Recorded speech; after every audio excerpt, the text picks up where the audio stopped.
Welcome, everyone, to another episode of the Scurv podcast. This is an impromptu show that we're having. We had to postpone Neil Frazier's show until Wednesday. So here I am, all dressed up with nowhere to go. I wanted to speak about the Houston Rodeo. Now, I'm not much into those things, but I got bombarded with a lot of messages about the rodeo. Now, as we know, the whole world is looking at us in America. America still sets the tone and the standard from which a lot of people all over the world take a cue from, and they follow through. The style of talk, the dress code, how we act. And I will say, Black America, melanated people, you have a big influence over the world. That being said, my coattail was tugged a little bit to say, hey, Lance, why don't you talk about this? I said, well, what aspect of it? Because I did see a few things. The dress code of a lot of our Black women at an event where you have a lot of children and youngsters, and this is a family event, yet you still come out there with the booty shorts. That's inappropriate. If you want to go to a Houston club afterward and change into something where it's an adult atmosphere, then by all means do so. Now, I had searched for a few pictures and a few photos. I didn't find much. And I'm not accusing these young ladies in this particular photo of anything, but I wanted to have a visual from which to talk from. Now, some people would say, oh, that's not so bad. Some people would say, it's terrible. Maybe I fall somewhere in between. I'm so shocked out that I can't be shocked right now. I can't be shocked. I've seen it all. But there were situations where what some of the young ladies wore were more extreme and very much inappropriate. Now, am I some corny old man who doesn't want to see people have fun? No. But I want to go back to the days when women carried themselves a certain way. They had a little bit more decency. It wasn't the way, this culture, which is not culture. Black culture in America is not our real culture and how we should carry ourselves. It's like you were going in one direction. You had a map, directions, and you're going in one direction, and somebody switched it up. And now we're going into a whole different arena. And it's not right. Back in the day, I'm just going to say it. When you saw Diana Ross and the Supremes singing, that you were there to hear them sing. They had nice outfits, they had nice figures, they had their hair done, but to be able to sing, they didn't have to have their titties hanging out. Now, I've never been mad at a titty, but a titty is not allowed everywhere you go.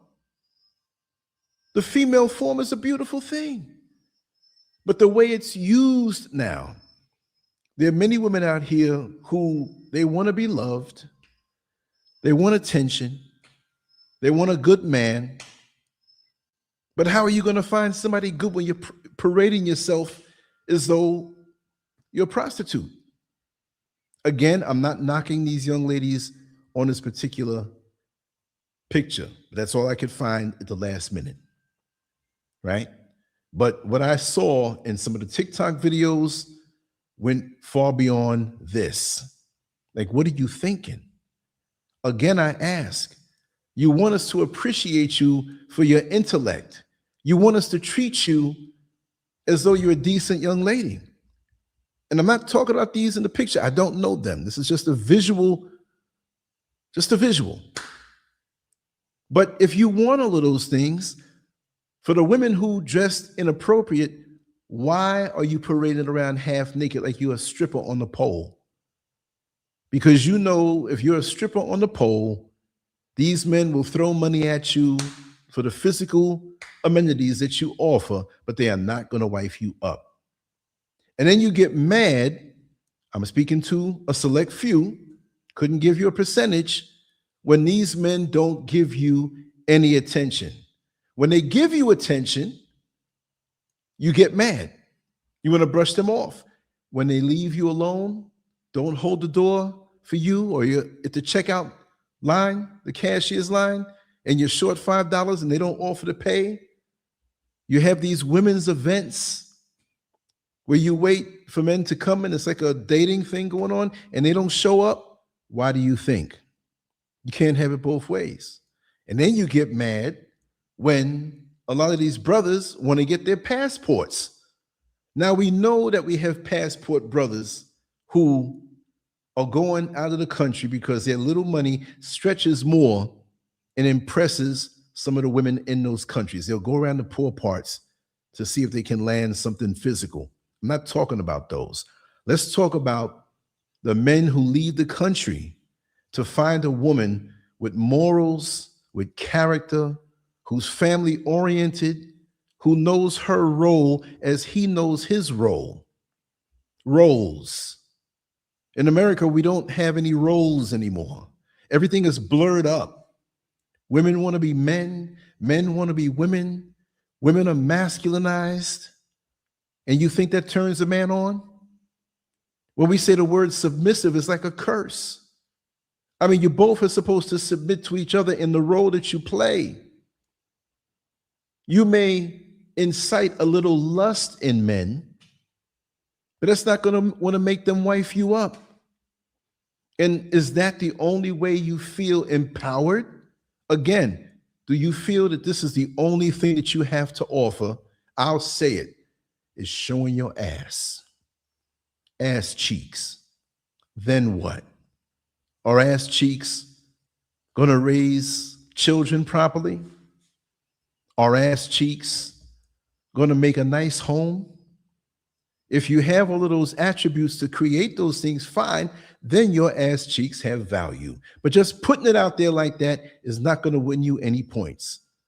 A guy will look at you, he might slip you a few bucks to make you a glorified friction provider for a time, for a night, for a week, whatever. But you got to have more to offer than that. Is that all you think of yourselves? I'm not saying everyone.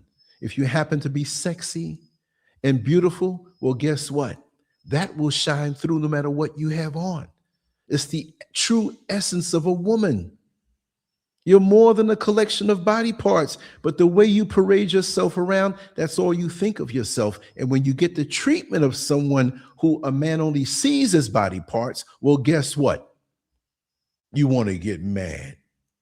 Because you see, when you play that game, you're getting older and older year by year. And when you don't seem to have accrued what you thought you were going to get, and now you see the younger girls coming off the assembly line playing the same games, and the other men are not paying you no mind anymore because you had your butt on your shoulders while parading around the goods. Men don't forget that. And now you're an old woman who may have had somewhat of a life, but you're not where you should be. That beauty fades, even booty fades, right? Decency. No man wants some woman hanging out like this. And of course, you might not be dressed like this 24/7. And again, this is just for illustration purposes, the photo that I showed right here. I'm not saying these women are anything like what I'm describing because I don't know them. But to go along with the topic about the Houston Rodeo and what people told me, and I'm still looking for footage from there because I saw some things that I'm like, what, you came out like that? And why does it always have to be turned around into that? Because you get a wise brother who sees you that way. How do you feel when he's not ogling you that way? And he doesn't want to be bothered with you because he wants to build an empire. He wants to build a family. He wants a firm foundation because booty cheeks, that's an abundance. And the fact of the matter is, on the real, you got to be careful out here because there's so many men out here who don't want women's booty cheeks. They're looking at the next man. Tell me about that. That's a whole different topic. But it's a strange world that we're living in. To me, and I'm not one of those old guys that says, well, it should be back in the days. There was some dirt going on back then, but at least people had discretion and decency. We had manners. We had decency. And there's certain things we just wouldn't do. There's certain clown shows that we weren't going to support. Now, as young guys, you know, you hop in the car, you're a teenager, you drive down the street where the prostitutes are. A lot of young men do that in America and all over the world. Hey, oh, look at her. Ooh, she half naked. Ooh, whatever. So what does it have to do with us now? That's something you saw, but you wouldn't dare look to go with one of those women and bring them home as a wife or date them. They were receptacles. They were sperm receptacles. I'm going to say it. I'm going to be that old man from now on that just says what's on my mind, and I don't care who doesn't like it. Sperm receptacles in an unrighteous way. There's a righteous way to be that as a wife, as a decent woman. Even if you're dating and you're in a committed relationship, what happened to that? What man wants his woman hanging out all over the place for every other man to watch and look at like that? Then he's already going to put you in a certain slot where he's not going to go no further with you emotionally. It's not going to happen. I'd like to know what most people think about this. Maybe I'm too old and corny now, and I'm reading too much into it, but really and truly, when you think about how we don't get any respect as a people overall, some of us do, but we're being drowned out now. In this age of permissiveness, promiscuity, there's nothing left to the imagination now. Everything is out on social media. Everything is out on these websites, porn and everything. We're grown now, and we seem to be going for the lowest value in our activities. You see? Some of us are forgetting that we are a certain age. It doesn't mean you can't have fun. There's no restriction or age restriction on you having an orgasm. You could be 80 years old and have an orgasm, but should it be all about that? What happened to meeting a decent young lady and having a wonderful conversation and being intellectually stimulated? What happened to meeting a decent young lady and over time after dating, you get to meet her family, even if you're not looking to get married, but you have a bond? Because, not to go off, but I'm just going to speak about this, how things have changed. You have dating, you have courting, you have engagement, and you have marriage. These days, and I'm going to be a little raw, a lot of guys meet these young ladies. Can I call them young ladies? If the girl gives them good head, they're ready to go get married. Man, that was good head she gave me. That's the best I ever had. I'm going to marry her. Like I told you all before in the show that I did before, when I used to work the doors of the club in Orlando, and there was a guy who was an inmate who was at the jail for a while, and he's free now, and I knew him. He gave me a dap. He was standing next to me. He had a drink, and he saw this woman with this tight white pants, and she did have a very eye-catching shape. I'm still a man. I'm not against the beauty of a woman when framed properly. And you can see she had some bright red panties on through them white pants. You know what he said? Oh, man, look at her ass. I want to marry her. And I looked at him. I said, fool, I told him too. I said, fool, because me and him used to joke. I said, you setting yourself up for a bad experience. And a lot of these women, they're not even looking for those types we're talking about now, the commitment. They're looking to fleece you. They're looking to use you. They're looking to finesse you. Because nobody, it seems, in these later generations seem to think on a long-term basis anymore. Just like social media has gone from content where you could sit down and watch a video where you still have that, but everything is shorts now. Everything is scrolling quick. Okay, boom. Within 3 seconds, you made up your mind. I know. I want to see the next one. What's next? What's next? What's next? You fall asleep and don't even realize your phone is on the floor. You wake up in the middle of the night to go pee. My phone doing it on the floor because you fell asleep scrolling. Short attention span. Going on Facebook and looking at profile. Man, she looked good. Let me send her a friend request. You don't know this woman. She might stab you up if she comes over your house. I don't know. But we don't take time anymore. Where I grew up, and many of my friends can attest to this, we had established communities because we had established families, because we had established parents who were married to each other. Yes, maybe when they were younger, they dated and went out to the movie or a restaurant with somebody. But all of that was to culminate in marriage. This is in Houston. Houston's not far from Dallas. That's not far, super far from Atlanta. The HIV rates are off the chain, yet you're dangling your goods and using your goodies, using your cookies to use men. We're talking about those types of women. I'm not saying all Black women, and we have some women of other races who are just as bad as the Black women that I'm talking to. But since the viewership on this channel is mainly Black folks, I'm going to address those issues. Unbelievable.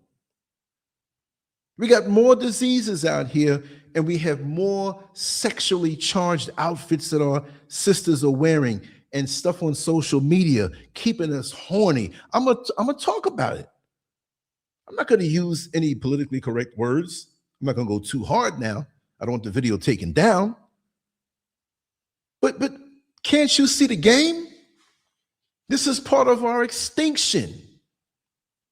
They don't have to take a gun and shoot us and kill us anymore.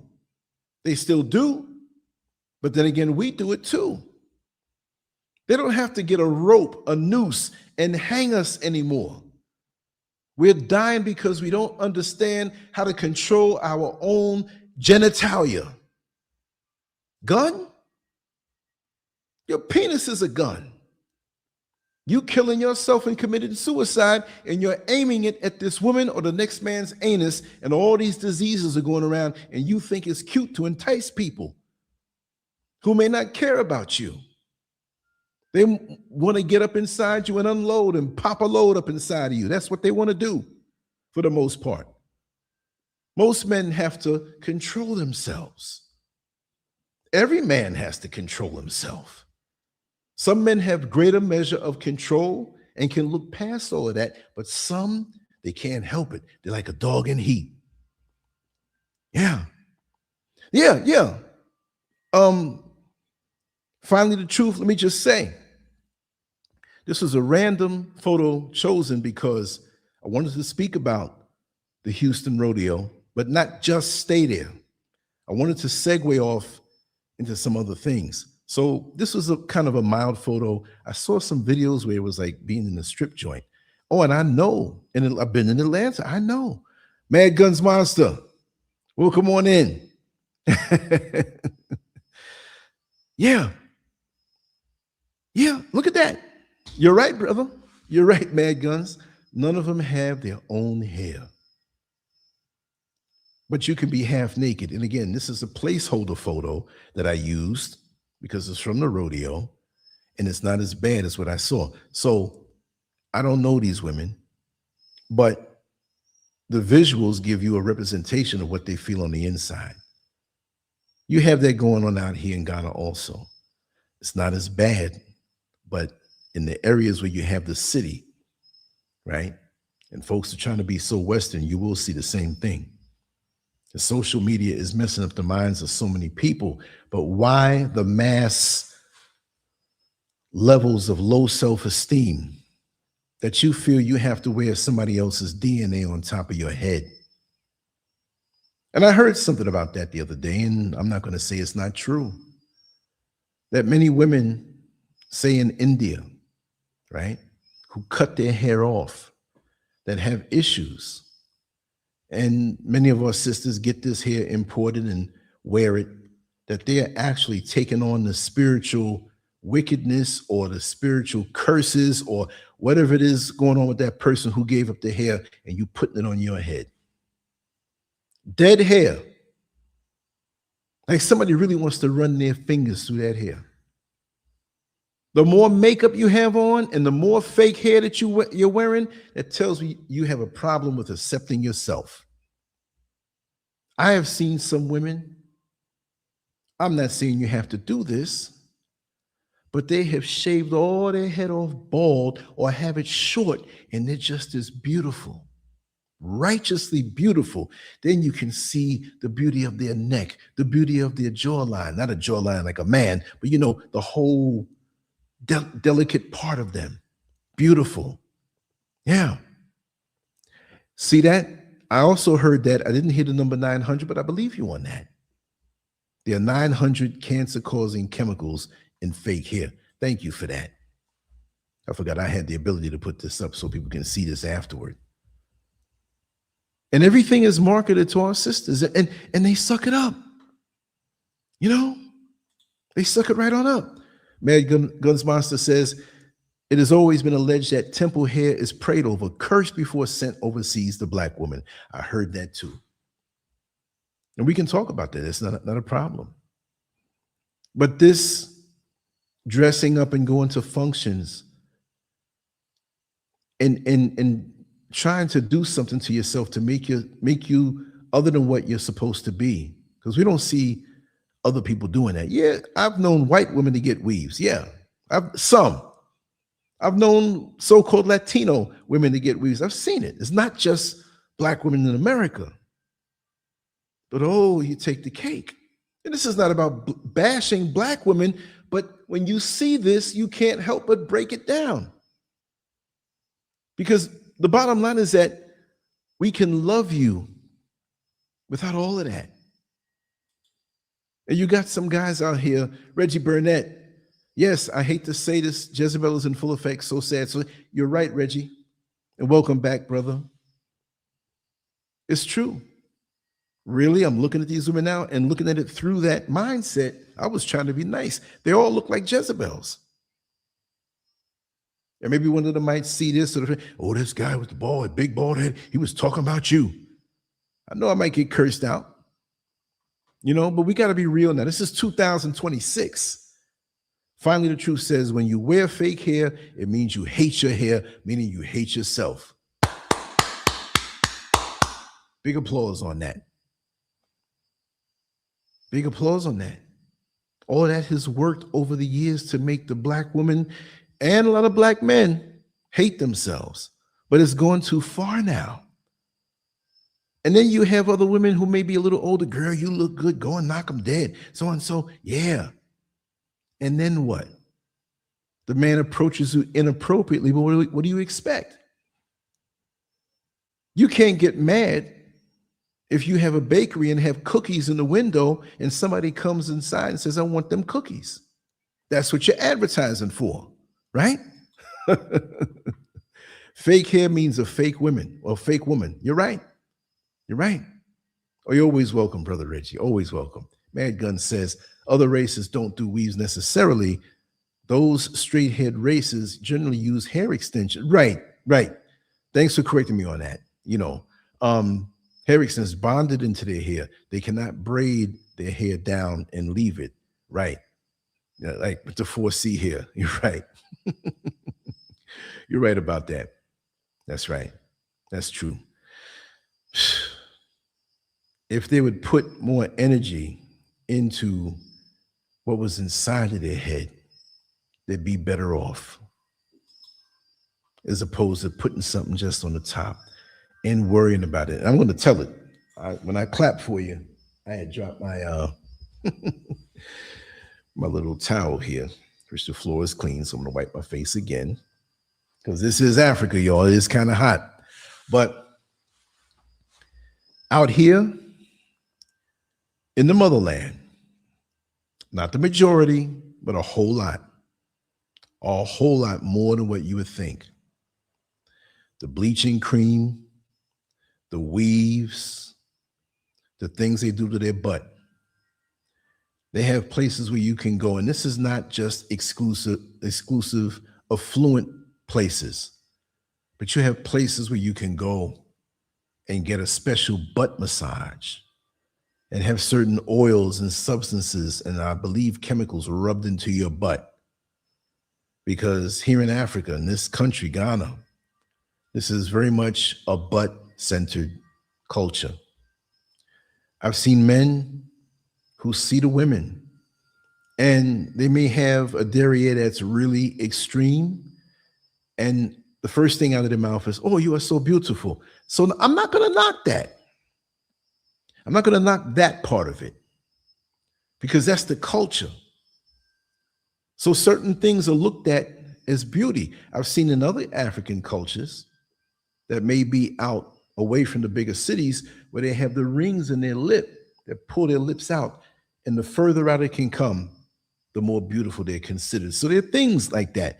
But America, the thought culture, which thought, from what I heard, means thirsty hole over there. The attention freaks. It's like attention is oxygen to them. See? Let me see here what you said there, brother. In psychology, fake hair means the female is fantasizing about being 16 again and being with a white man. Well, I can roll with that. I can roll with that. I can see that. And when those white men see them as sexual beasts and receptacles to be used, then what? This brings me to another point that I wanted to share, and I spoke on it briefly the other night, on how we have these white men coming here to the motherland and going out to some of the villages. I know it's Nigeria. I'm not saying just Nigeria. And I know some of it happened in Ghana and wherever else. Where's the other place that they were doing this thing? And guys have sent me, people send me all kind of things. So a week doesn't go by where I don't have some kind of porn sent to me where they say, "Hey, check this out for this angle." I got some friends of mine say, "Man, look at this girl right here." I say, "Come on, I don't want to clog my brain up."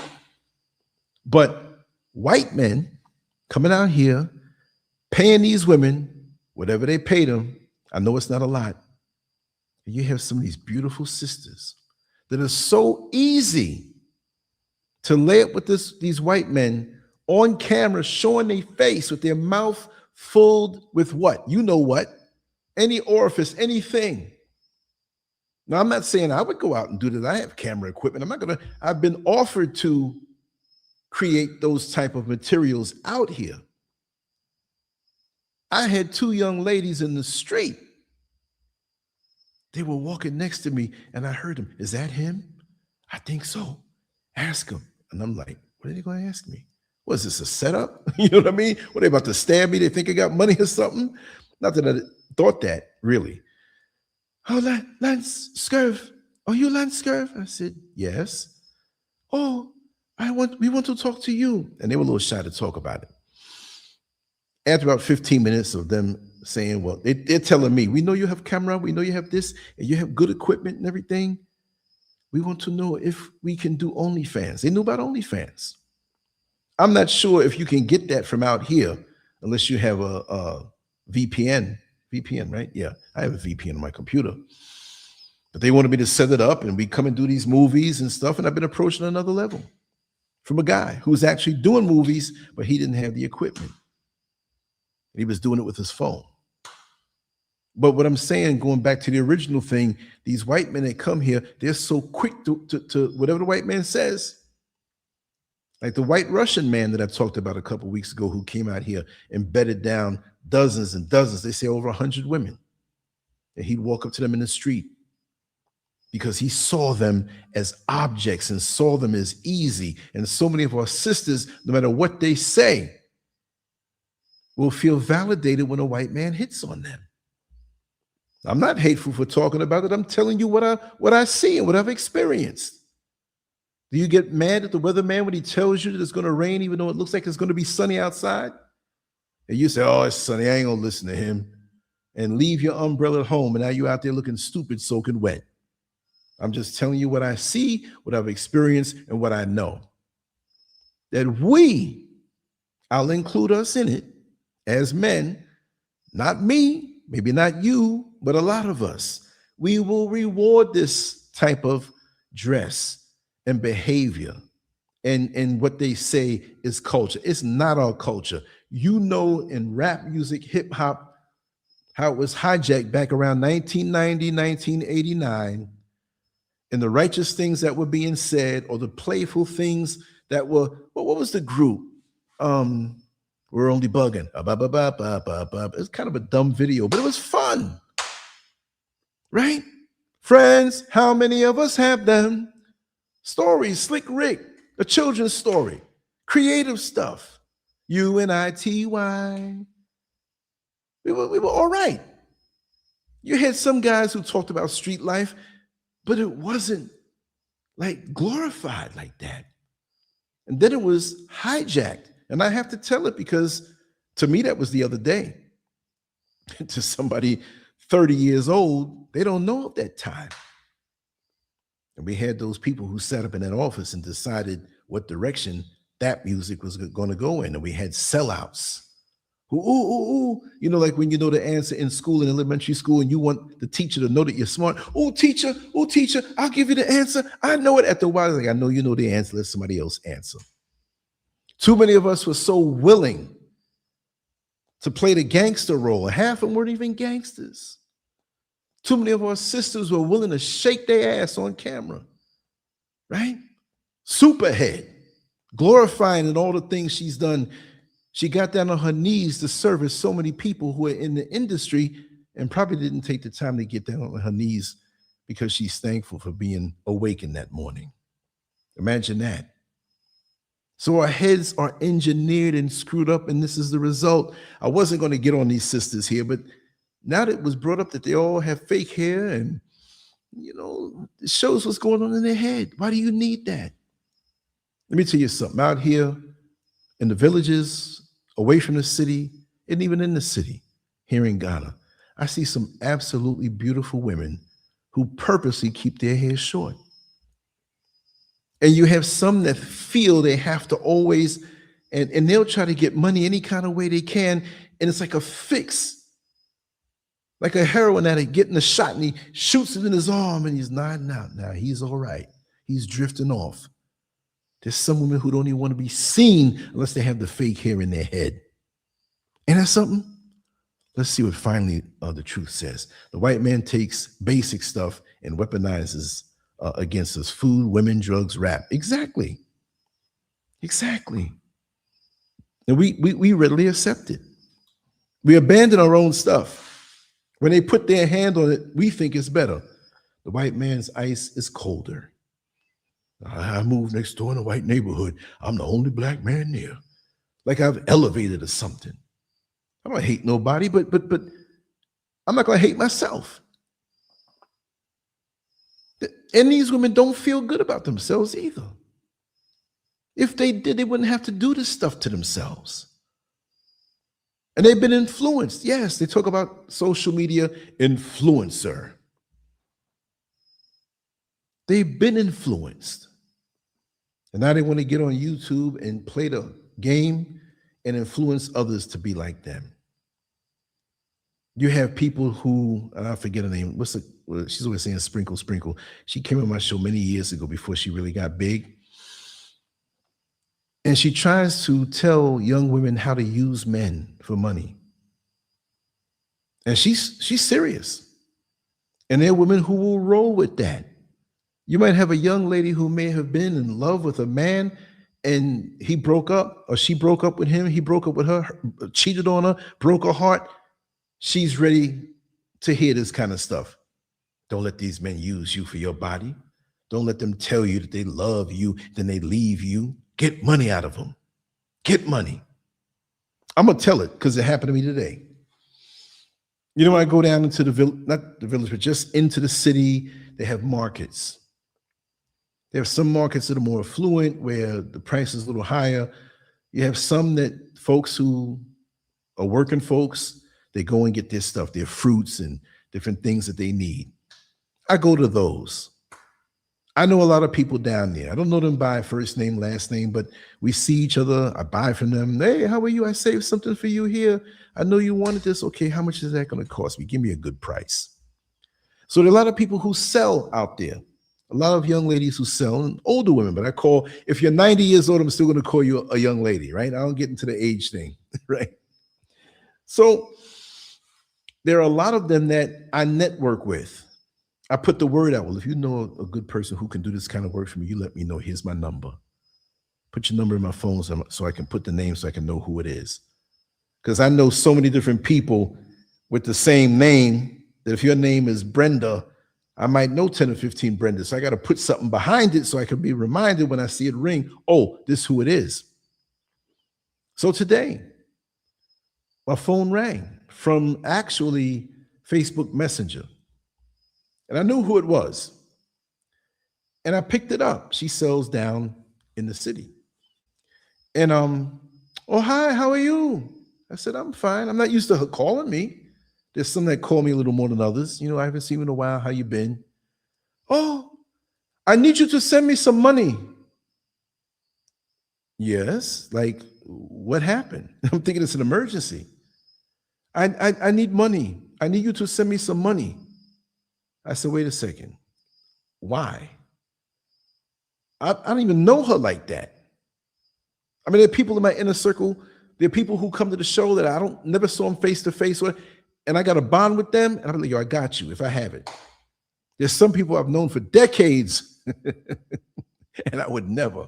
Some of them shysters out there. But she was demanding in a way. I need you to send me some money. I said, well, listen, I got a lot of construction going on. I've been paying workers. I've been spending money. No, I don't have anything extra.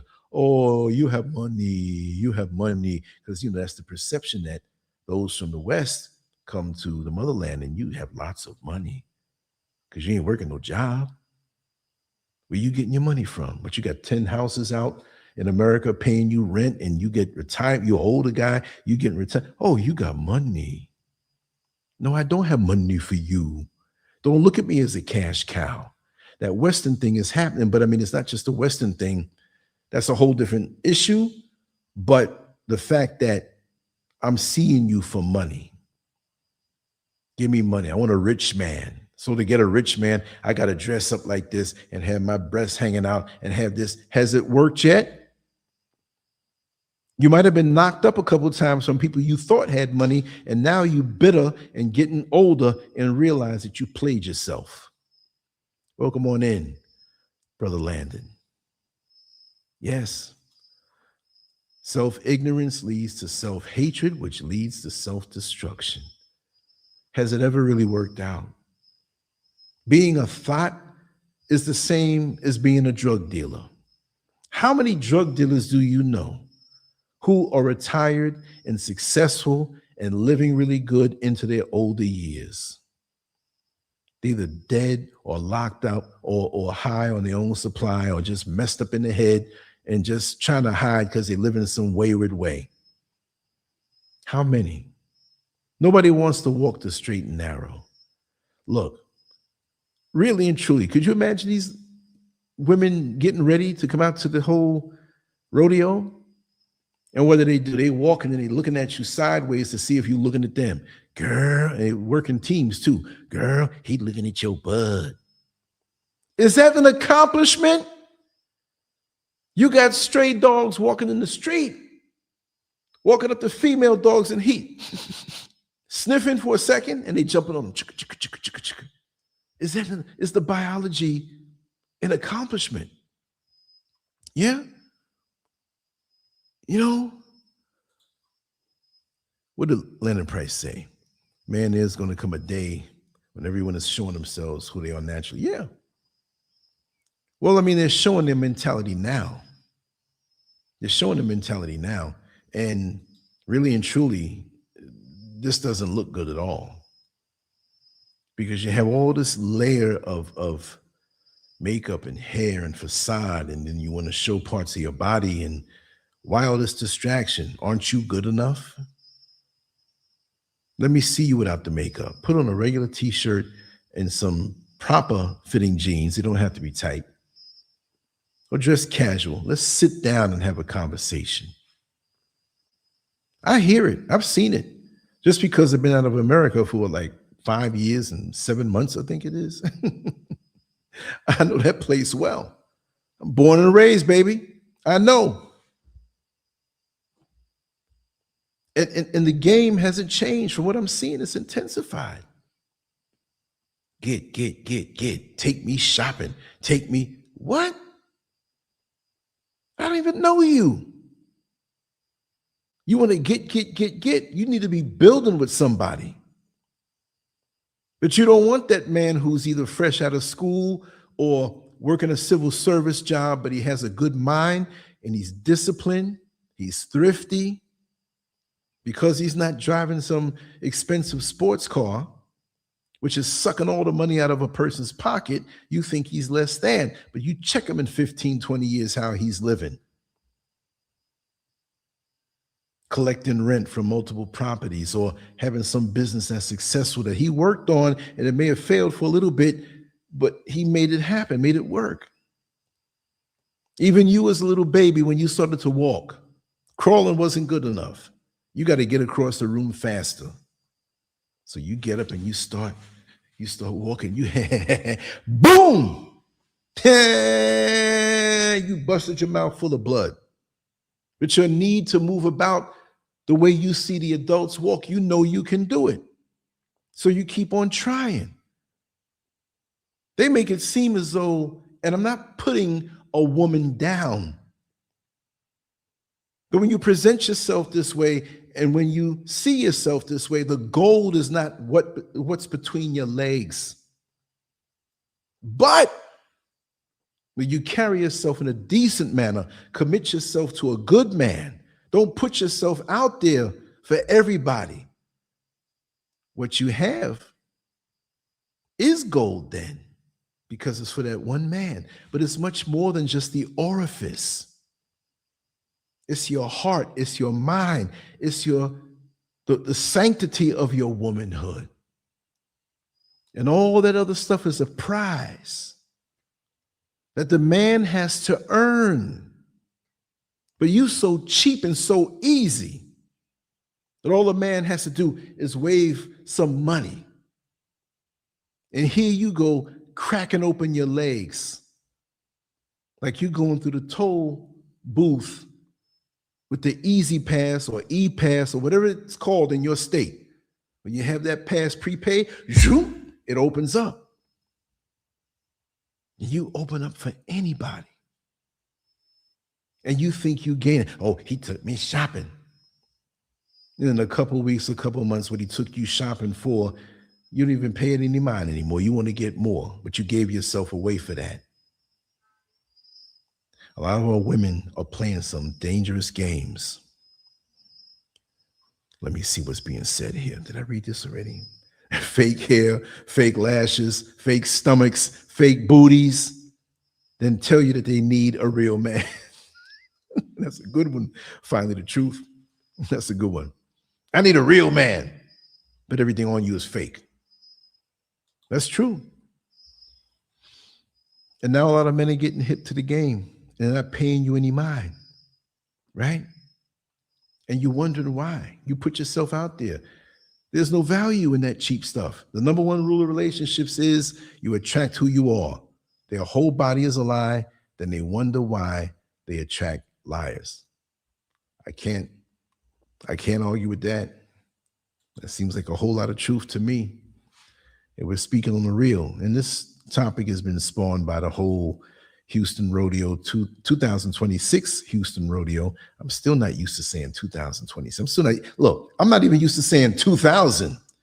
The other day I was on the phone with somebody, date of birth, and I was like, well, not date of birth, but it was something else I had to say recent. And I said 19. But really look at how, and it's been a hot minute, 2026. Let's just pick 1990. And that's what, 36 years. That's a long time from when our so-called culture and self-expression creatively to the public, to the masses, has been hijacked And we haven't caught on yet. We follow through with the poisoning that's been put in it.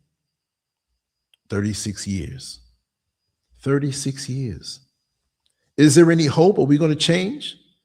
There's still going to be people who fall victim to that.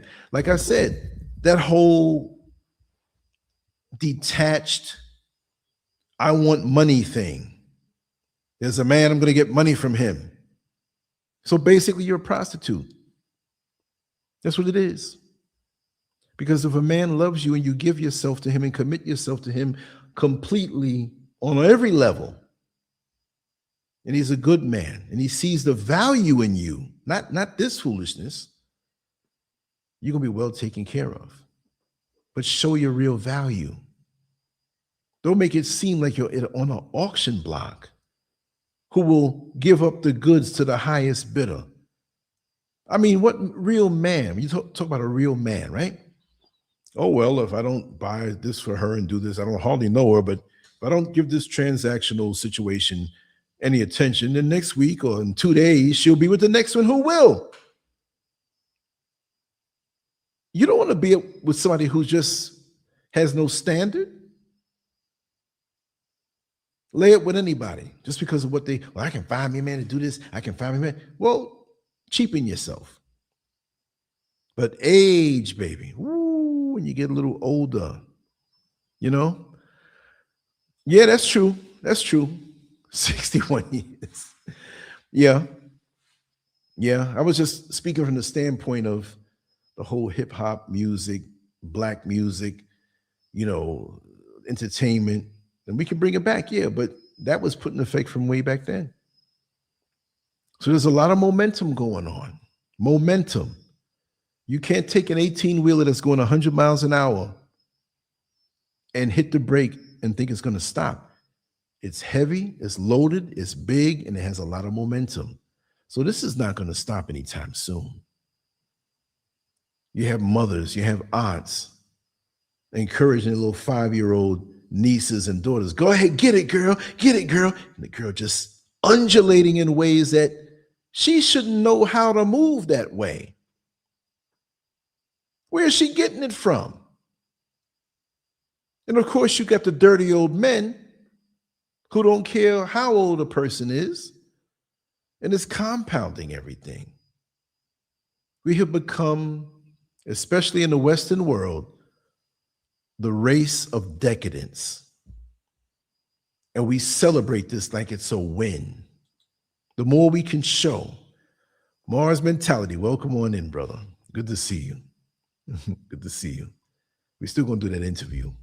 We're still going to do that thing.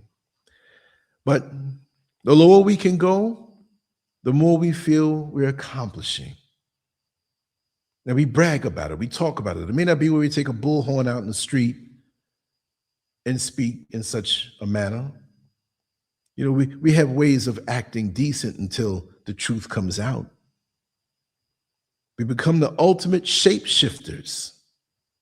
When we get around certain people, we can open up and let the real side come out. But we can play the role. And fellas, when it comes to some of these women, be very careful of those who play the role and you think you got something good. They done moved from another state, from another neighborhood, and they acting so whatever. And they got a past on them that's not too far back. But they know how to clean it up for you and present and be a shapeshifter to act in a manner of what you want. They're checking you out. It's like finding the codes to a digital lock. Keep pushing buttons. I'll get it. I'll get it. I'll get in them pockets. He's not my type of man, but he's driving that car and he has all of this. Yes, he has a wife, but I'm going to get something from him because he's acting interested in me because he sees how I'm dressed. And they'll use the lust hook on you. And you think, I can do a little something, right? And that's going to be your downfall. It'll be a downfall on both sides. Again, you got all these diseases out here. If you got 10 dogs in your backyard and they don't go out somewhere to go use the bathroom and you want to go out there and play, eventually you're going to step in some sugar honey iced tea, feces. It's just the luck of the draw. But we don't think about that at all. There was more fear. I'd say 83, 84, 85. Well, folks are like, yo, I'm locking it down, man. Now I ain't trying to catch no AIDS. AIDS, HIV is out there just as strong as ever. And we seeing women like this, we just gonna raw dog it. Look, don't you think other guys have tried? Don't you think other guys have succeeded in getting to what they wanted to get to?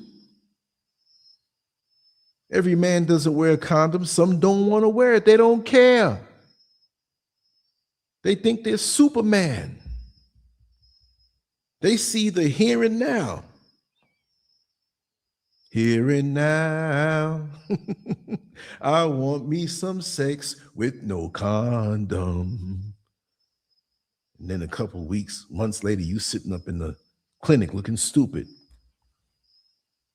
I was driving the bus in Orlando. Yes, I did that for many years. And I used to ear hustle. I didn't have to hustle because they were loud. They would be on the phone, but you know, bus drivers are invisible. And I remember there was a man who was speaking to his wife on the phone. And he was upset at something. And I could hear her. And she said, "What are you so upset?" "Oh, just something happened." And I'm like, okay.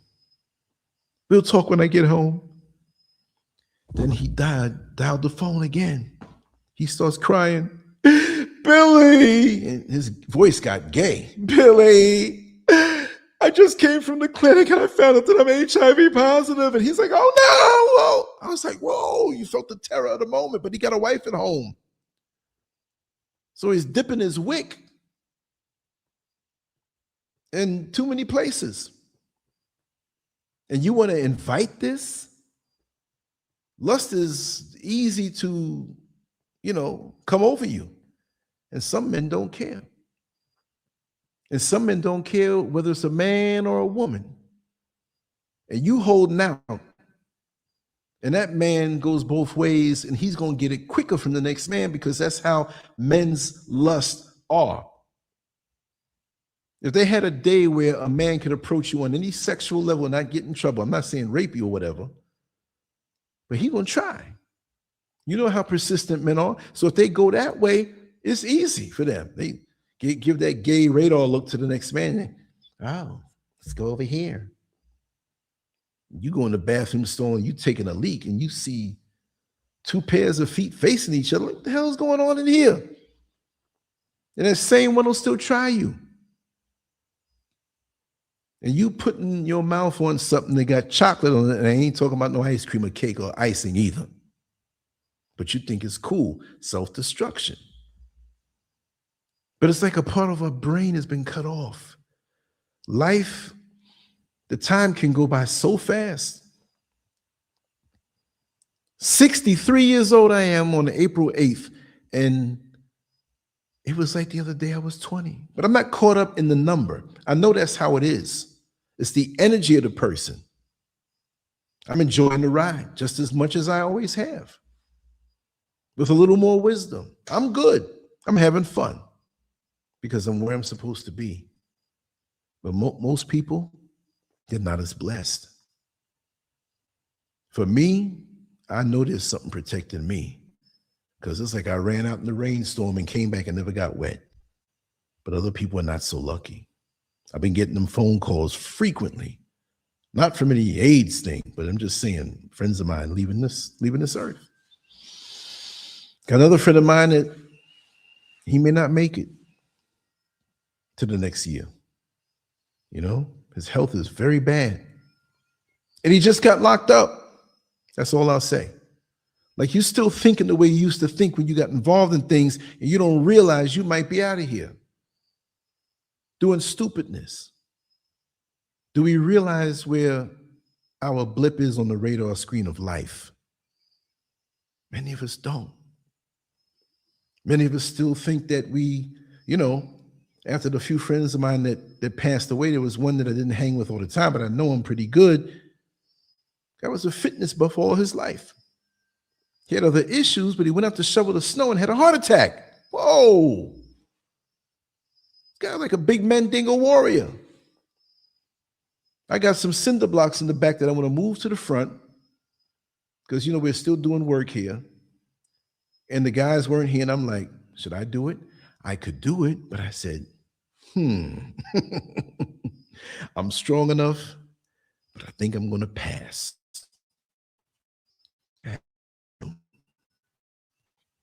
Doesn't mean you can't do what you used to do, but you got to know. With a lot of these women out here, in the way they think, they're presenting themselves a certain way. They're available. They're fast. Not all of our sisters, but too many of them. Because really, do you know the energy it takes to come to a rodeo and dress up a certain way? And again, I'm not saying they're the worst of the worst. This is a placeholder photo. But some of those TikTok clips that I saw, some of these chicks had no secrets. I won't tell your secrets. I don't have to keep it a secret. You're showing it already. If you ever get married, it's not that your husband's gonna see something that hasn't been seen in a long time. It's out there. No value because you don't value yourself. I don't know, man. I'm glad that I'm not younger and growing up at this particular junction point. I'm glad. I'm glad that I know what it's like to, you 14, 15, 16, 17, right around in there, and you have a girlfriend and you're holding a hand and you're feeling the electricity. I'm holding the hand. Oh my God.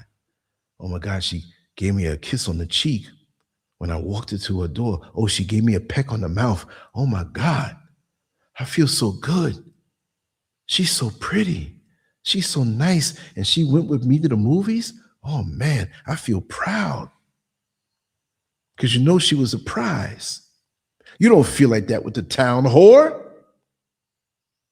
But a lot of men, their standards have dropped. Again, I'm going to repeat a scenario that I've heard many times, different ways. I'm driving the bus. I'm the bus driver. There's a young lady who I saw that came on. She's scantily clad.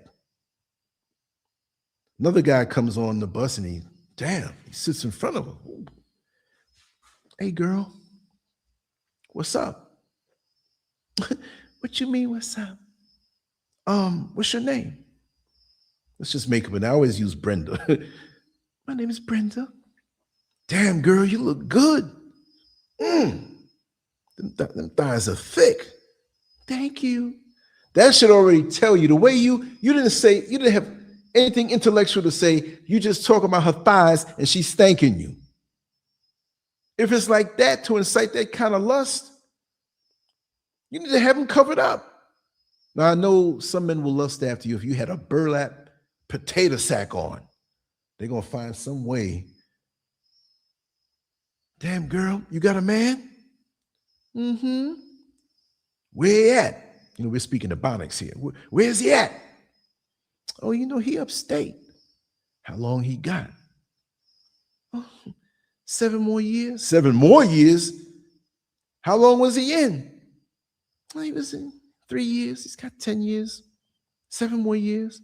So what's up? You need somebody to hold you down? You look good. I know how to play the game. I'll hold it down. When he gets out, I'll bounce. But I'll be your man. We don't have to be seen. Whatever, I come over and visit you. We do a little thing. All right. Back in my day, it used to be, what's your phone number? No. What's your Facebook? What's your Instagram? That's the way it is. And I'm driving the same bus route. A year later, I see her pushing a baby carriage with a 3-month-old baby. And she mad and cussing, and he's walking 5 feet ahead of her. Damn, I told you I wasn't messing with your girlfriend. So, see, these fragile, relationships based on lust and momentary gratification. Because what you didn't hear when he was on the bus again talking to his buddies is how good you polished them off and topped them off that next day. But you knocked her up. You didn't get a chance to get to know who she is. But you had no standards yourself as a man. See? You just saw something that you wanted to grind on, and now you created a life, more misery for yourself because it wasn't on a good foundation. So it's not just the women we blame, but we have to blame the men for this also. You know, Sweetberry, welcome on in. Oh, you know, I'm just glad you're here. You don't have to apologize. You see? So it's like what came first, the chicken or the egg? It's too late to be blaming. Blame yourself. Look within. Correct what's already inside you that you know is off. Stop looking around looking for excuses for something you neglected to do. You know Mike Tyson many years ago when he was young coming up. Mike, how do you rate your performance? And he didn't knock the guy out in the first round. Well, I rated a 4 because, you know, I could have used a better technique and I could have knocked them out a little more efficiently. And I gave myself a 4. I got to really get back in the gym and work real hard. Really? But he took accountability. We got to take accountability for what we do and how we present ourselves to the world. Even if you don't care about the rest of the black people and I must represent yourself. So you're going to go follow behind people because they're all doing the same thing? When I used to walk down Liberty Avenue to hit the A train to go into Brooklyn to go to the gym to train, there were women out there, there were dudes out there. Come on, man, let's just hang out, man. You ain't got to go to the gym today. Nah. No. I got something I got to do for me that I want to do for me, and I'm going to stay focused on what I need to do for myself. Ask any one of these young ladies symbolically. I'm not saying I know them, but where do they see themselves 5 years from now? Are they basing it on catching a man to do for them? I'm not against modern women. I'm not saying they are, but I'm not against a woman who's motivated to do something for herself. But don't become masculinized. You still can't be a woman for that man. Or you want to be a boss, B-I-T-C-H, because you got a little position and this white boss is souping you up. It's so many things now complicated in our lives as black people, especially in the West. Our minds are all over the place. The perceptions and how we think of ourselves and how we fit into society. I have a lot of time to think in this quiet place where I live. Really and truly. And I see a lot of messed up traps for the younger people who are coming up that have already been in effect for so many decades. And the generation above them can't tell them anything because they damn stupid too. You see what I mean? Okay, let me see something here. Oh, don't reminisce of my burrow. Oh, wow. Mars mentality says attention is the strongest drug out here today. It sure is. It sure is. That dopamine hit of attention. Wow. And even like I was telling a friend of mine earlier, said, man, you ain't pushing it like you used to back in the day when you were on YouTube, man, doing them 8-hour shows and you doing them shows, man. And I'm like, it's different now. It's different now. I wasn't trying to be a star back then. I was enjoying myself like I'm enjoying myself right now. But it's no more much of an audience now because everybody got a phone in their hand and they're pushing themselves because they want to be that. I'm really a behind the scenes guy. I like to do my graphics. I like to do my artwork. I like to write articles. I was doing all of that before I got my face in front of a camera. Well, Scurv, man, look like you done fell off, man. You ain't getting no hits. I didn't come in here in the first place for hits. I like conversation and relating and creating. I'll do it. I'll come out here and do this. I'll do it a lot more too.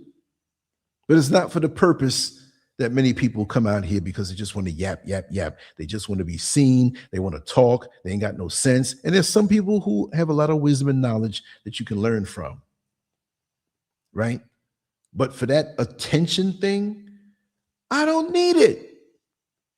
If I needed attention, why would I leave America where I'm well known and come up in the mountains here in the eastern region of Ghana?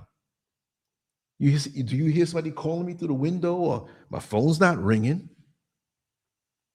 I'm cool with that because I can cultivate and do what's from inside my soul. And technology has it where you can reach me. My number scrolls across the bottom there. That's cool. But I'm not on it like this particular generation or this time, because it's not just the younger folks. You got old folks out here. They got nothing to say. They just, I feel, yeah, I got the camera on me and I just make up anything and just say it. And please. And then you dead and people don't even know you no more. One day I'm going to leave this earth.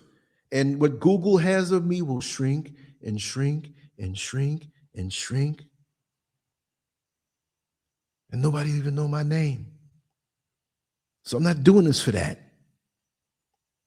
This is an extension of who I am.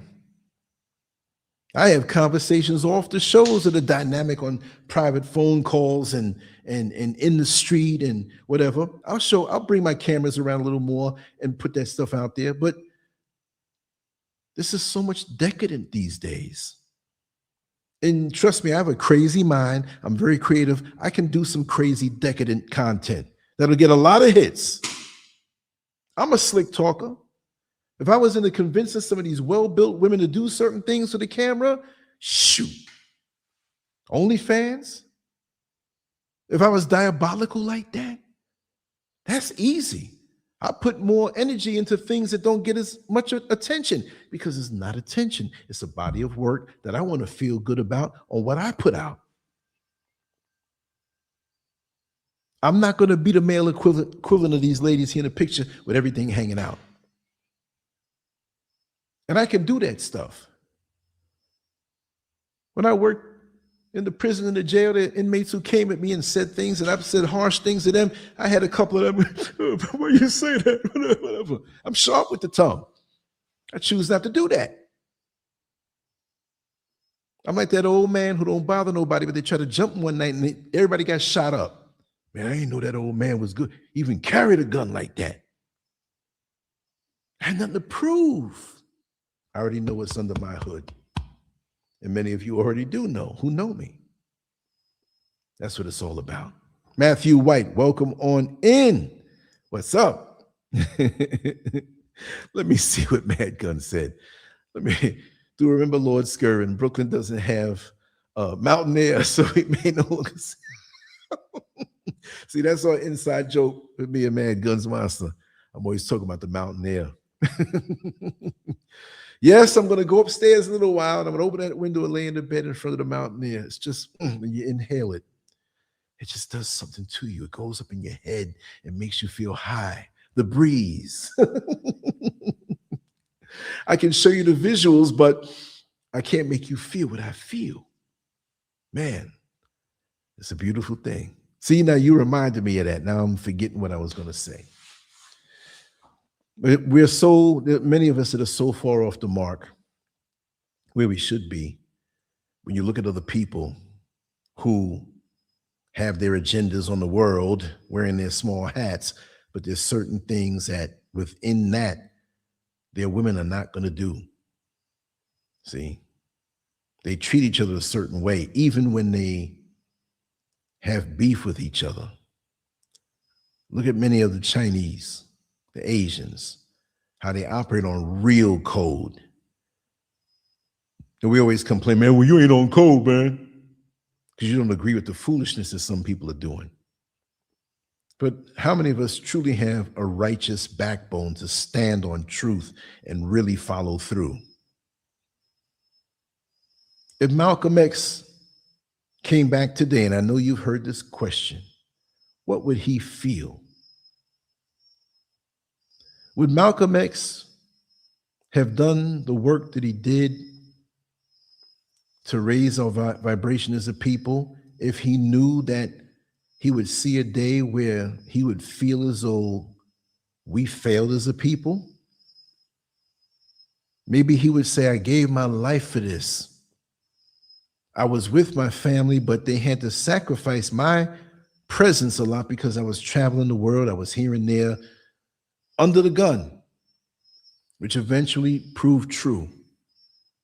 Maybe Malcolm X would have said, you know what, to hell with y'all Negroes. I would stay and spend more time with my beautiful children, my beautiful daughters, my beautiful wife. They had to sacrifice because of what I had a vision to do with the life journey that I have, and I gave up my life. I'm not Malcolm X. None of us here are.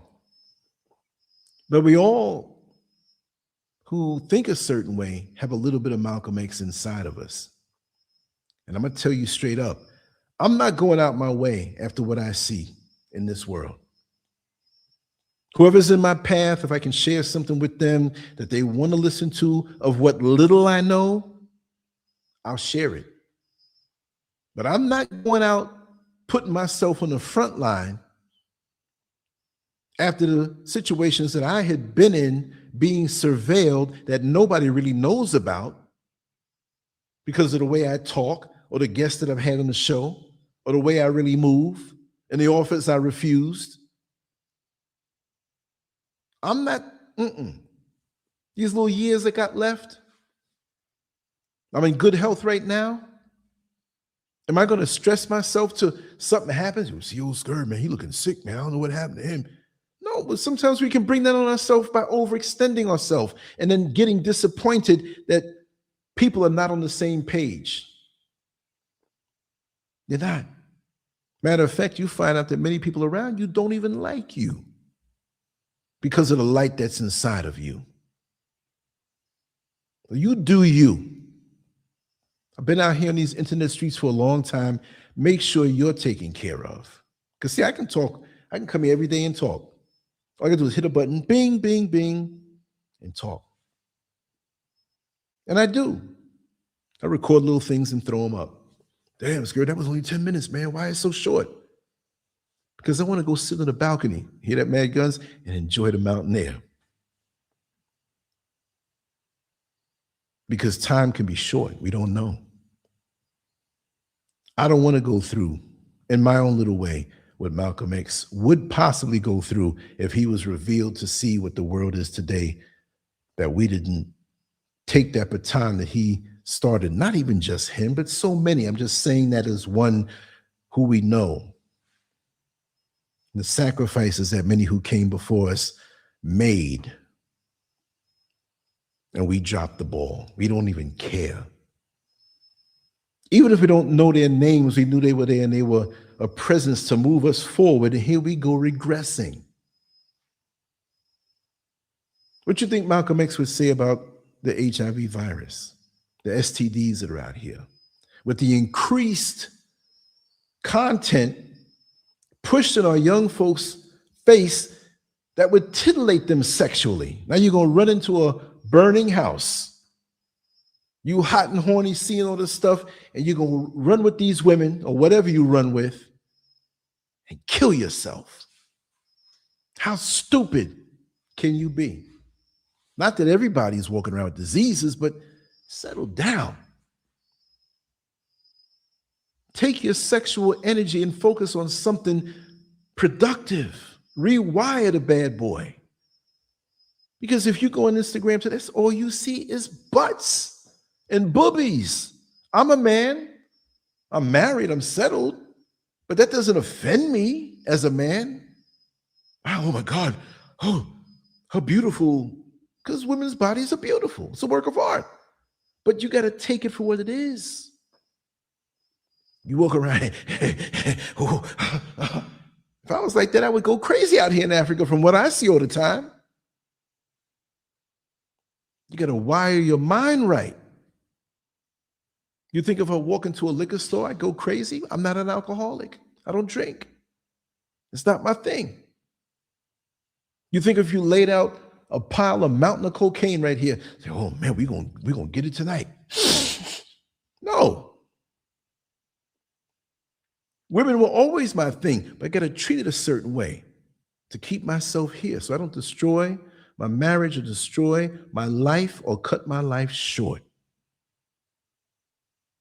After a while, you start seeing me up here on the live stream, all sucked in. Yo, Lance, man, what, are you on a weight loss diet or something? What's wrong? I don't want to be on a weight loss diet that I didn't try to lose weight. That's one of the fringe bad benefits of you indulging in some things with people that you shouldn't have been doing this stuff with, right? Are there any events comparable to the Houston Rodeo in Ghana that drives this kind of culture? Oh, yes. Dirty December. I thought it was Dirty December, but it's Detty. I don't know the meaning behind that, but Dirty December, the whole month of December, technically, it's supposed to be about the festivities, restaurants, culture, Ghanaian culture, stuff. But I'm not just going to blame our sisters from the States or from the UK. And there are some homegrown Ghanaian women here who are just as bad as what you saw in Houston, because a lot of money is coming here. A lot of the restaurants will charge more. A lot of the businesses will charge more because, you know, we got to show out. They have certain areas, especially Osu, which has all the restaurants and stores and all night, you know, everybody's up. You got prostitutes on the corner, you know, you got all kind of things going on, but kind of high class, you know. If you're a city person, you'll like it over there, right? And they have different pockets, but the festivities, every day, there's something going on. Too much for you to go to. And you can settle in and have a good, decent time because there are decent things going on. But the women who are here, some of them, they know a lot of American men are coming with money. And some of these Ghanaian women, you know, if you haven't already known, they are built in a way that will blow your mind, especially when they dress up a certain way. And these brothers come over here like, what? And I told that story before about how that hustle goes on. But then you have a lot of American women, UK, other places, they come here, and the men, the Ghanaian men, they're like, oh my God, American woman. I'm going to say it. I'm not going to say everybody, but there are a lot of Ghanaian men who, and Ghanaian women who think that America or UK is the promised land, right? And they'll do anything to get there, no matter what you look like. They're going to make you feel so beautiful, sister. And you're like, I think I'm going to marry this man. And that's what they want. But you can't get away with that as much now. Just marry somebody and come and help to get their citizenship real quick. You see what I mean? So, yeah. Oh, his 809? Okay, let me see. Oh, going up, I missed it. Let me see. What time was that? Let me see. Okay, 8:19. That's going back. I missed it. Okay. Okay. I'm not seeing this. Oh, the time for me is a little different on my screen because I'm 4 hours. I'm going to look at all of them. Hold on. What was the question in actuality? Just state it to me again. I'm not, okay. Is that the one that I'm answering now? No. Oh, okay. Yeah, okay, that was it. Okay, I went too far back. So is this the one that I have highlighted on the screen or is it another one? Let me go back and see. Let me take my time and just look at his post. Okay, this is a statement here. That's not really a question. Then he made the statement of attention being the strongest drug. And I'm scrolling up the chat room. It's like doing a tax audit on somebody. All the records are there, right? Let me see.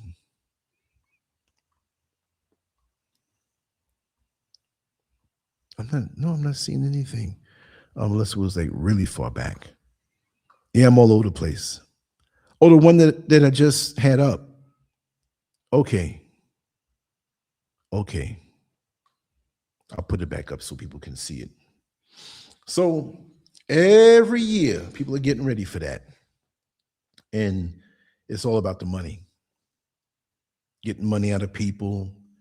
A lot of men will use sex to try to get at some of these women who may not be top tier in the West, but they come out here and they get attention simply because they're from America, right? And they also have money, but it doesn't mean they're wealthy. But when you go on vacation, you don't just bring pocket change, you save up and you bring something. So you're not going to throw money away, but you say, okay, I'm going to splurge a little bit. I'm going to wear my nice clothes. I'm going to splurge a little bit. And because they're coming somewhere else, they're going to be a little more, I'm not going to say sexy, but they're going to be more revealing and more outgoing and flirt with the guys and do different things. And so you have a lot of the women who are here who are looking for the men coming out here. They're going to try to rope you off. They're going to try to rope you off. Not all of them now. Not all of them. And I hate to keep repeating the same stories, but you have some women out here who will take their time and focus on you and rope you off, make you think they're this good catch, and sexual things start happening, and they had the plan all along of roping you off. And you in a hotel room with them, or they're in your Airbnb if you're going to be here for a while. They go through your wallet. I'm not saying this is everybody. I live here, so I don't want to be, oh, we're all not like that. I don't want them saying that to me, but there are people who hustle. Take pictures of your license, your workplace, your ID. The condom breaks all of a sudden. You spray in the garden freely. I've said this story before. I don't want to get into every detail. And you go back, man, I had a good time. I ain't really going to call her back. And she goes to the American Embassy with your ID and all of your credentials when she's pregnant or has the child. And now you're paying child support from way over there when you thought you got away. And meanwhile, the child is at the grandmother's house, the mother's house, the aunt's house, up in the villages where it's just another mouth to feed. Easy. And they're back on the hunt to find another one. And you didn't realize she had 5 kids already from 5 different American and UK guys. That's the hustle. Getting all that child support. And she lied. You think she's intelligent. Went to school, drives a nice car. You say, well, she's different. She's a catch. No, she's not. Hustles. They will hustle you out here. They will hustle you out here. Don't think you smarter. There's all kind of hustles I've learned. And it's about that money. Yep. And that's all over the world. But your sex drive and your lust and all of that stuff is used against you. And it's used against you both male and female. Trust and believe. Now it's like if you're truly kind and considerate, you'll get smashed in this world. But if, welcome on in the Wolf Master, tell me about it. Tell me about it. Tell me about how crazy it is. And let me drop this link, which I haven't done in a long time. Does anybody wants to come on in and say something, whatever, there's a link right there. It's in the chat room. If you can't see the chat room, that's what it looks like on the screen. It's in the chat room. Click on it. Come right on in. I'm not going to be on that much longer, but I'm going to kind of react off of what you say to me. Yeah, Sweet Berry. You understand. Okay, but wait now. Tell me Oh, no. Okay, let me see. Oh, any events that rival. Oh, yeah. I don't know much about the individual events because me coming here, I was never caught up in. I'm gonna go here, and there will be things that are big that I'll go to. We got Wise Man, who I must apologize because I got to get back with you, man, on the phone, and I haven't. But your line is open. Talk to me, brother. Peace, brother. How you doing? I'm good. Let me turn this up so I can hear you a little better. I got my little. I should show my face, man. I'm gonna show my face. Are you gonna show your face? Ah! Let me move Black this out the man. way so we can see you. There you Mhm. go. I'm not gonna be on too long. Let me see if I can switch up the screen. So, okay, no, we're gonna come back to the other one where we can see you. Okay, we're gonna do it like that. Here we go. Boom. Yes. Wise man Hey, in the house. How what's are you, up? brother? I'm Let me good, move my man. screen over. Just It looks like I got my back turned to you. So there it is. Talk to me, man. Let's vibe. yeah, man. Just still dealing with this situation at work. You know what's going on. Yeah. Yeah, that's pretty much it. But life is good. I'm just one day at a time. I'm looking for another job. God is good. Just staying positive. Have You're to be. talking about the situation with our sisters, right? Yes. Yeah, you're talking about the Houston situation, right? Yes. Which Yeah. which which is a reflection on so many other events. It's not Mhm. really just the event, but that's the starting point because this is something, the crazy dressing, the thought behavior has been so common. So that was our starting point. But you know what? The next event that happens, it involves us in Atlanta, Texas, wherever it is, it's going to be the same thing. But talk to me. Yeah, brother, it's a culture of degradation. That's what it is, brother. Unfortunately, I don't know when it started. They say it's the '90s. I mean, it's always been in society, man. But somebody found a way to take lust and to monetize it to make a commodity, brother. It's Ain't really it bad. It's something? like, I, Monetize lust. yeah, man. I see the way some of your sisters dress out here. Their behavior on social media, man. Half the time, man, I don't want to be on social media. I just be on YouTube watching documentaries and podcasts and movies. It's Oh, it's let me bad. tell you. Yeah. I mean, that's the way I feel Mhm. because there's always some foolishness popping up. And if you notice, they have the gossip channels, the celebrity channels, the gossip, and it's like people, us, we eat that stuff up. That's our appetite. But then there are a lot of good things. Say, for example, on YouTube, I had my feelings about YouTube and small hats and control and shadow banning. But there's some good things that you can really educate. I've learned a lot from YouTube. I've learned a lot. But what if our conversations?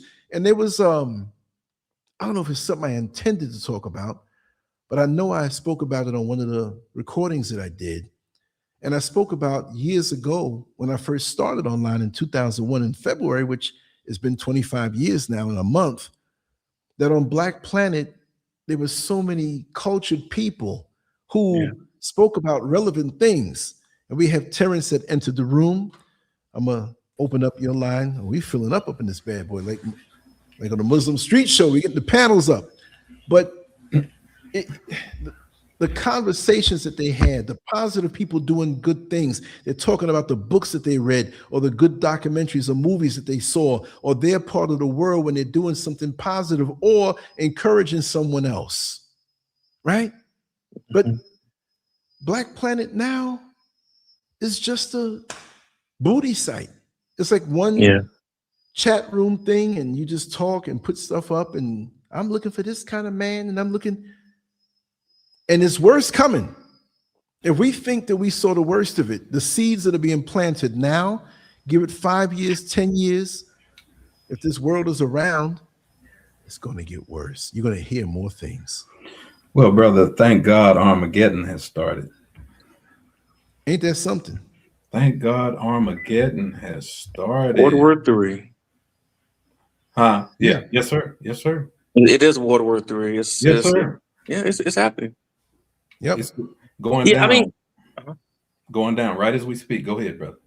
Yeah, I feel like what Brother Lamb was talking about, like, all this lust, and we're in lust nation. I think I won't say it's done on purpose. I think it's really our fault, Lust but Nation. it was done on purpose because it's affecting all cultures, all societies. It's Yeah. like intelligent dialogue, awareness. People watching the news. People not watching the news. They're aware of it, but they're not really watching the news. They're not aware of what's going on. They don't know who's. I know people who don't even know who their city mayor is. It's crazy. I'm like, you're not aware of that stuff. You don't look into that. So something happened to the consciousness, man. Like they don't want people being conscious. They don't want people thinking. They don't want people to question the status quo. I think it was deliberately done. Right. Yes. Dumbed down and we're easier to control. And if we're thinking on the level of our lower desires, we're really controlled because we're turning in something that's natural, amplifying it, and turning it in on ourselves. In around, what was it, 1832, Henry, in Message to the Black Man, page 184, thereabouts. In 1832, Henry Berry was speaking to the Virginia House of Delegates, and I quote, "We have as far as possible closed every avenue to which light could enter Black slaves' mind, and we are able to keep them on the level of the beast of the field, and we would be safe."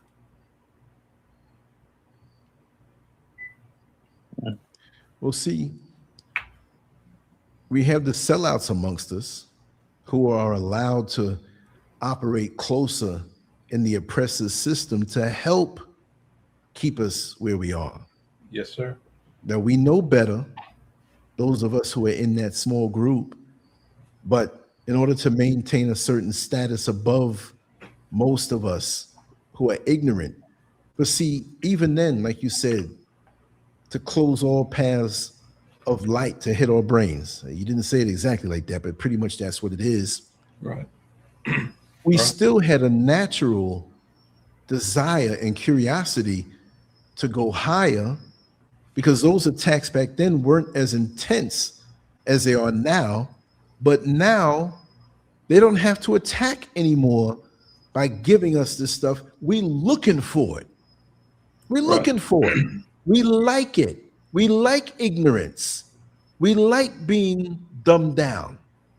You can, and I'm saying this in a funny way, and I'm just going to say it this way. I'm not being stereotypical or whatever. You can't find a happier people more so than the projects. A woman who don't have a job. She's getting her checks, her WIC, health care for the kids, EBT card, and she braiding her girlfriend's hair who lives down the hallway, and they got some dudes coming over. They're gonna have their liquor, they're gonna have their little stuff to smoke or sniff or whatever have you. You can't find a happier dumbass people. Right. They love it. It's a synthetic culture that emanated from that to this modern day. Now, I'm not saying everybody in the projects is like this. We have some good, hardworking people who are coming up, who are getting on their feet. I understand that. Chance Rogers, welcome on in. I just saw you there. But it's a toxic, morphed, artificial way of life, right, that has a sweetness to it. Farrakhan said, I'm not saying it's sweet to me, but it's artificially sweet. You ever go into a hood supermarket and get them little Debbie cakes? Yep. And you eat, you take a bite, man. If you're diabetic, your sugar's off the chain. Right. It's too sweet. But people have appetites for this. They made something bad for you sweet. Right. No ambition in that place unless you have it within and you're using the system to get on your feet. How many times have I seen, I'm sitting in the jail, I'm sitting in the prison. For those who don't know me, I don't mean I was locked up and in there. I worked there as a corrections officer. The reunions that I see and I saw, dudes sitting up in their cell, listening to the headphones, or they're playing cards. They're like, yo, what's up? Yo, my nigga, look who. They're bringing somebody into that particular day room to have a cell, and it's like a reunion. And the happiness and joy. Man, I thought about you, man. Oh, this is my nigga right here, man. I was telling you about him the other night. Yo, man, I love. Yo, I got some stuff for you, man. You got something in your commissary, man. Don't worry about it. I got you, man. And they having a good time. Not really, but in that little world, that little way they think, they good. They're sedated, brother. Huh? I call that sedation. They're sedated in a sense. Yeah. Because it's like they're numb. It's like what alcohol is to the alcoholic. It's like what weed is to the weed head. It's a euphoria. It's a high. Yeah. So it's a way to numb the pain, brother. Like people living in the hood. You can get out. You can stack your paper up. You can go to school, get some education, get a trade. But that 40 ounce, that drink, that weed, that EPT card, that wig, whatever they got to do, whatever government assistance they're getting, it's a way to keep them sedated. Yes. See, brother Farrakhan said it best. He said the devil offers a substitute world. Yeah. You said sweetener before. We got artificial sugar, artificial sweetener. Has anybody here ever heard of The Matrix? Yeah, the movie. It ain't a movie. It's our reality. Of course. Like Morpheus took him into a what do you call those things? A simulation. And he said he let him know the Matrix is the world that has been pulled over your eyes to blind you from the truth. What were you looking at, Neo? Were you looking at that pretty girl in the red dress? Yeah. Look again. And next thing you know, that 357 was pointed at his head. Yep. And there's so many ways to have yourself blinded. So many ways. Yes, One brother. guy said, well, I'm not going to be into women like that, but you gambling, or you alcoholic, or you're this or that. Not to throw off on certain categories. Some people don't do anything bad. They're in the gym, they're eating healthy, and they get anger management problems. It's just so many things that instead of us looking out into the world to douse ourselves with some form of escapism, why don't we look within and close off those portals that allow the external world to get to us? When I'm here, I get into some deep thoughts. I'm basically cut off from what I used to be around. And I was doing good staying cut off from it when it was around me. Well, it's out here too.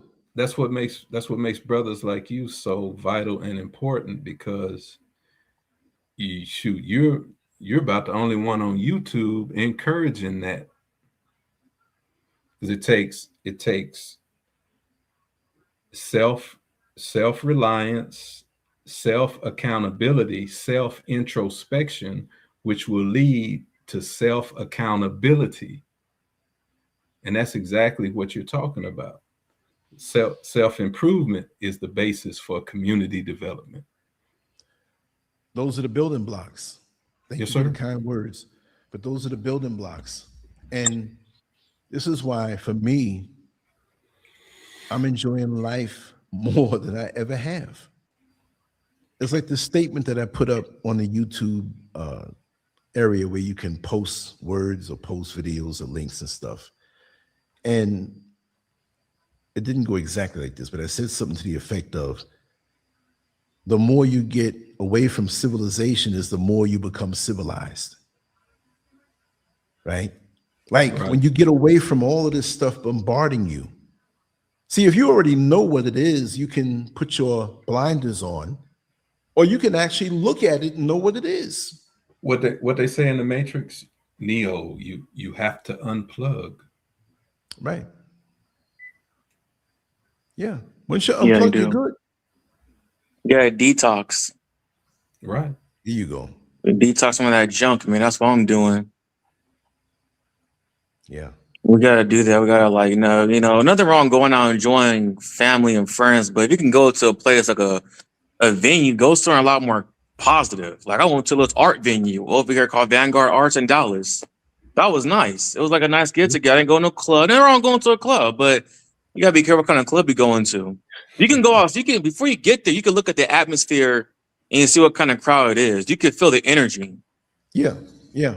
And you know, lots of times you're going there and you're hanging around. I'm not putting anybody down, but you're hanging around well-dressed slop.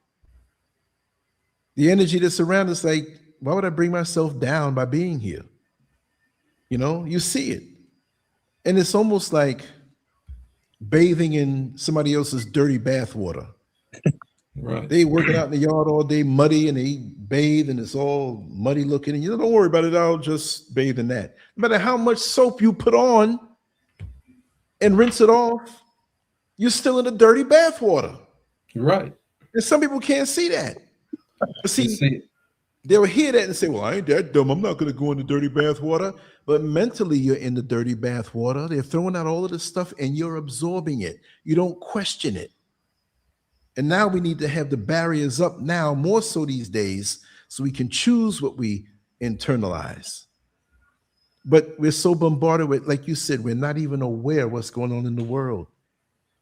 I've been talking about this stuff for the longest time, more so in my private life. I don't want to mislead anybody wrong with certain things, but some people, I don't want to hear it. The Lord will protect me. And so, oh, you talking that, right? Okay, so let's get biblical. Didn't they say that this time would come? Why you want to take one part and leave the other? Why should you not prepare? Right. And live a certain way and prepare. Even if you prepare, sometimes things don't work out, but preserve yourself, elevate yourself, put yourself in position. Why are we so much in denial as a people? The more stuff goes on in the world, I'm telling you, if they have a really huge attack in America, right? More people will find themselves in the nightclub the next weekend trying to party the fear away, sticking their head into the sand, in the dirt more, the sands of denial. Right. See, More the devil is smart, and he knows to set up a million, billion, trillion, zillion distractions for the people. Oh, yeah. Run here, run there. No, go over here, go over there, go over here, go over there. That's why you have what's it called? The tell-lie-vision or tell-a-lie-vision, which tells you your vision. It's thousands upon thousands of images that are projecting upon the conscious and then controlling the subconscious mind. And programming you. Yes, sir. Exactly. And like you said earlier, a few minutes ago, blacks are so in love with filth and they feed off the filth. And this is why God said in Deuteronomy 14:8, do not touch the pig and do not eat the pig, because they taught us on Sesame Street, you are what you eat from your head to your feet. And so if you eat the pig, you're going to take on his qualities. And what's the quality of a pig? The pig does not look up to see who's feeding it or what it's feeding on. Yep. Pigs eat diarrhea as it comes out of the horse's butt. Yep. You see? Yep. Yes, sir. You know what's funny about pigs too? I heard that pigs don't actually have a digestive system. They have like worms in them that digest their food. Is that true? I don't know how true that is. That's true. Yeah, and they don't. Worms. You eat it, you get worms.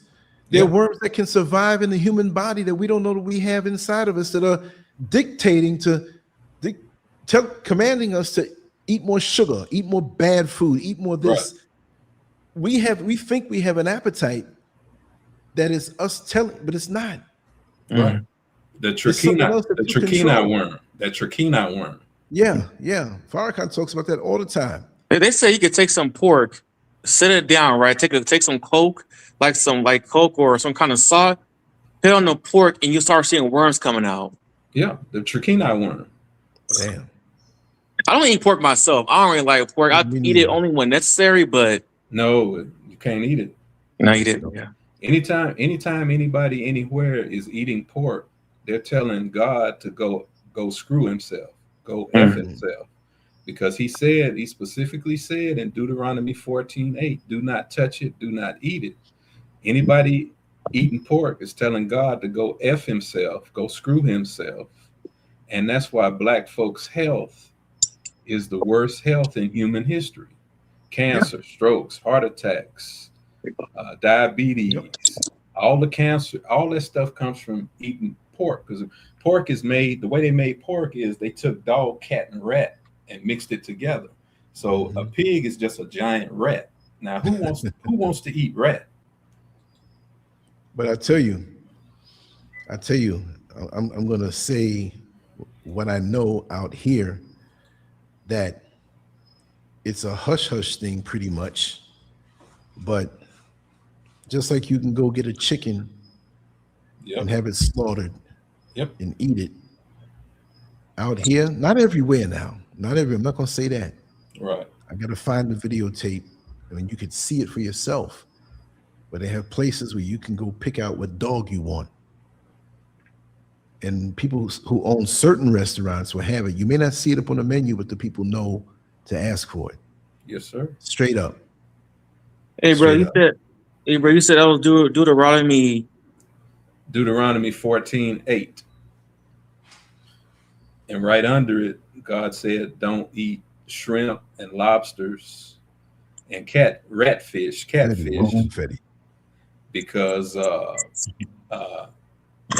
shrimp. Why do lobsters look like roaches? Because they are. They are roaches.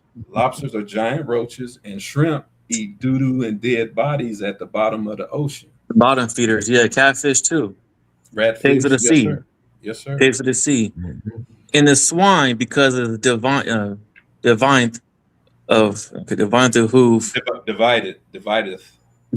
the hoof, yet choose not the cud, it is unclean unto you. You shall not eat of their flesh, nor touch their dead carcass. Yes, sir. Yes. I'm talking about Juanita, I'm talking about Ghana, where I am. Not everybody, but that's a taboo thing. They're not going to really bring it up. But let me see if I could find this link. He said they were doing out there in Ghana too. They do that stuff out there too, huh? Oh yeah, I'm gonna find this link and put it in the chat room. Right. And you'll see for yourself. That's society in general, bro. They can find them in Mexico, Asia, anywhere, man. That is society. Oh, brother, okay. You don't even have to go that far to Ghana. I was in the Caribbean a few months ago, and I was walking around when I normally don't walk around at about 7 or 8 in the morning, and I saw a man who had a butcher shop. He usually has a butcher shop there during the day. I caught him early, and he had picked a dead carcass out of his cart or his car. It was a dead carcass, and he grabbed it by 2 legs and took it to his meat shop to chop up and sell that day. Now, you know, if a man can carry it, you know what that is. He didn't have no help. 2 legs, a 4-legged animal he's carrying to chop up and sell as soon as he gets it chopped up. And these folks will eat it unknowingly. I dropped that link, y'all, in the chat room. I just put it up. I mean, you're not going to type out. Yeah, dog meat. I didn't know. Yeah, you'll see it. Yeah, they eat dogs heavy in Africa. I didn't know they eat dogs like that in Africa until I researched it. I thought that was mostly like an Asian thing. They eat dogs, they eat worms in Africa. They eat everything. They got a thing. Bushmeat. They call a bush rat out here. And it looks like a rat, but it's real long. And before we put the wall around the whole property, this is just an open mountain. You'd see the guys, because I mean, like, if you grew up here, pretty much anywhere is open, mountain area, whatever, before they started building houses there, you're just walking freely. So we're sitting up here and we see some people walking in the yard, but there wasn't any boundary. So you can't get mad at them for just walking through a place that they've been walking from when they were a kid. But they have a little machine gun looking like, what the hell is going on? And they were looking for bush rats. Yeah. I was sitting up on the porch in the front of the house when they started to build my wall, and we had the street light up and lights on or whatever, but it wasn't as bright as it could have been. I see this thing like this, like it was floating, but it was running real low. And the wall wasn't all the way up high, but the opening, it ran toward the open and ran. I said, yo, that's a bush rat. Because I've seen people with dead ones that they killed, and they love it. They love that bush rat meat. Them things look scary. Yeah. Yes, sir. But again, some do, some don't, you know. And let me see what Juanita Hampton said here. It's akin to an American possum. In Grenada, it's called Manico. Manicow. Okay, I'm saying it all wrong. Manicow, right? And there are things that folks do in America, all over the world, where some people eat this, some people eat that. I saw a woman that I know. She didn't know I saw her. I was walking by. She's skinning a cat. Cat was in the neighborhood, you know, didn't belong to anybody. There's a lot of lizards to eat and whatever, but she must have caught it. We never saw that cat again. She's not going to say that because she knows that some people are like, oh, you eating cat meat? So don't take it that I'm saying everybody in Ghana eats like this, but it happens, you know? Mm-hmm. Yeah. No, see, it's called bushmeat. That's a very popular cuisine in West Africa.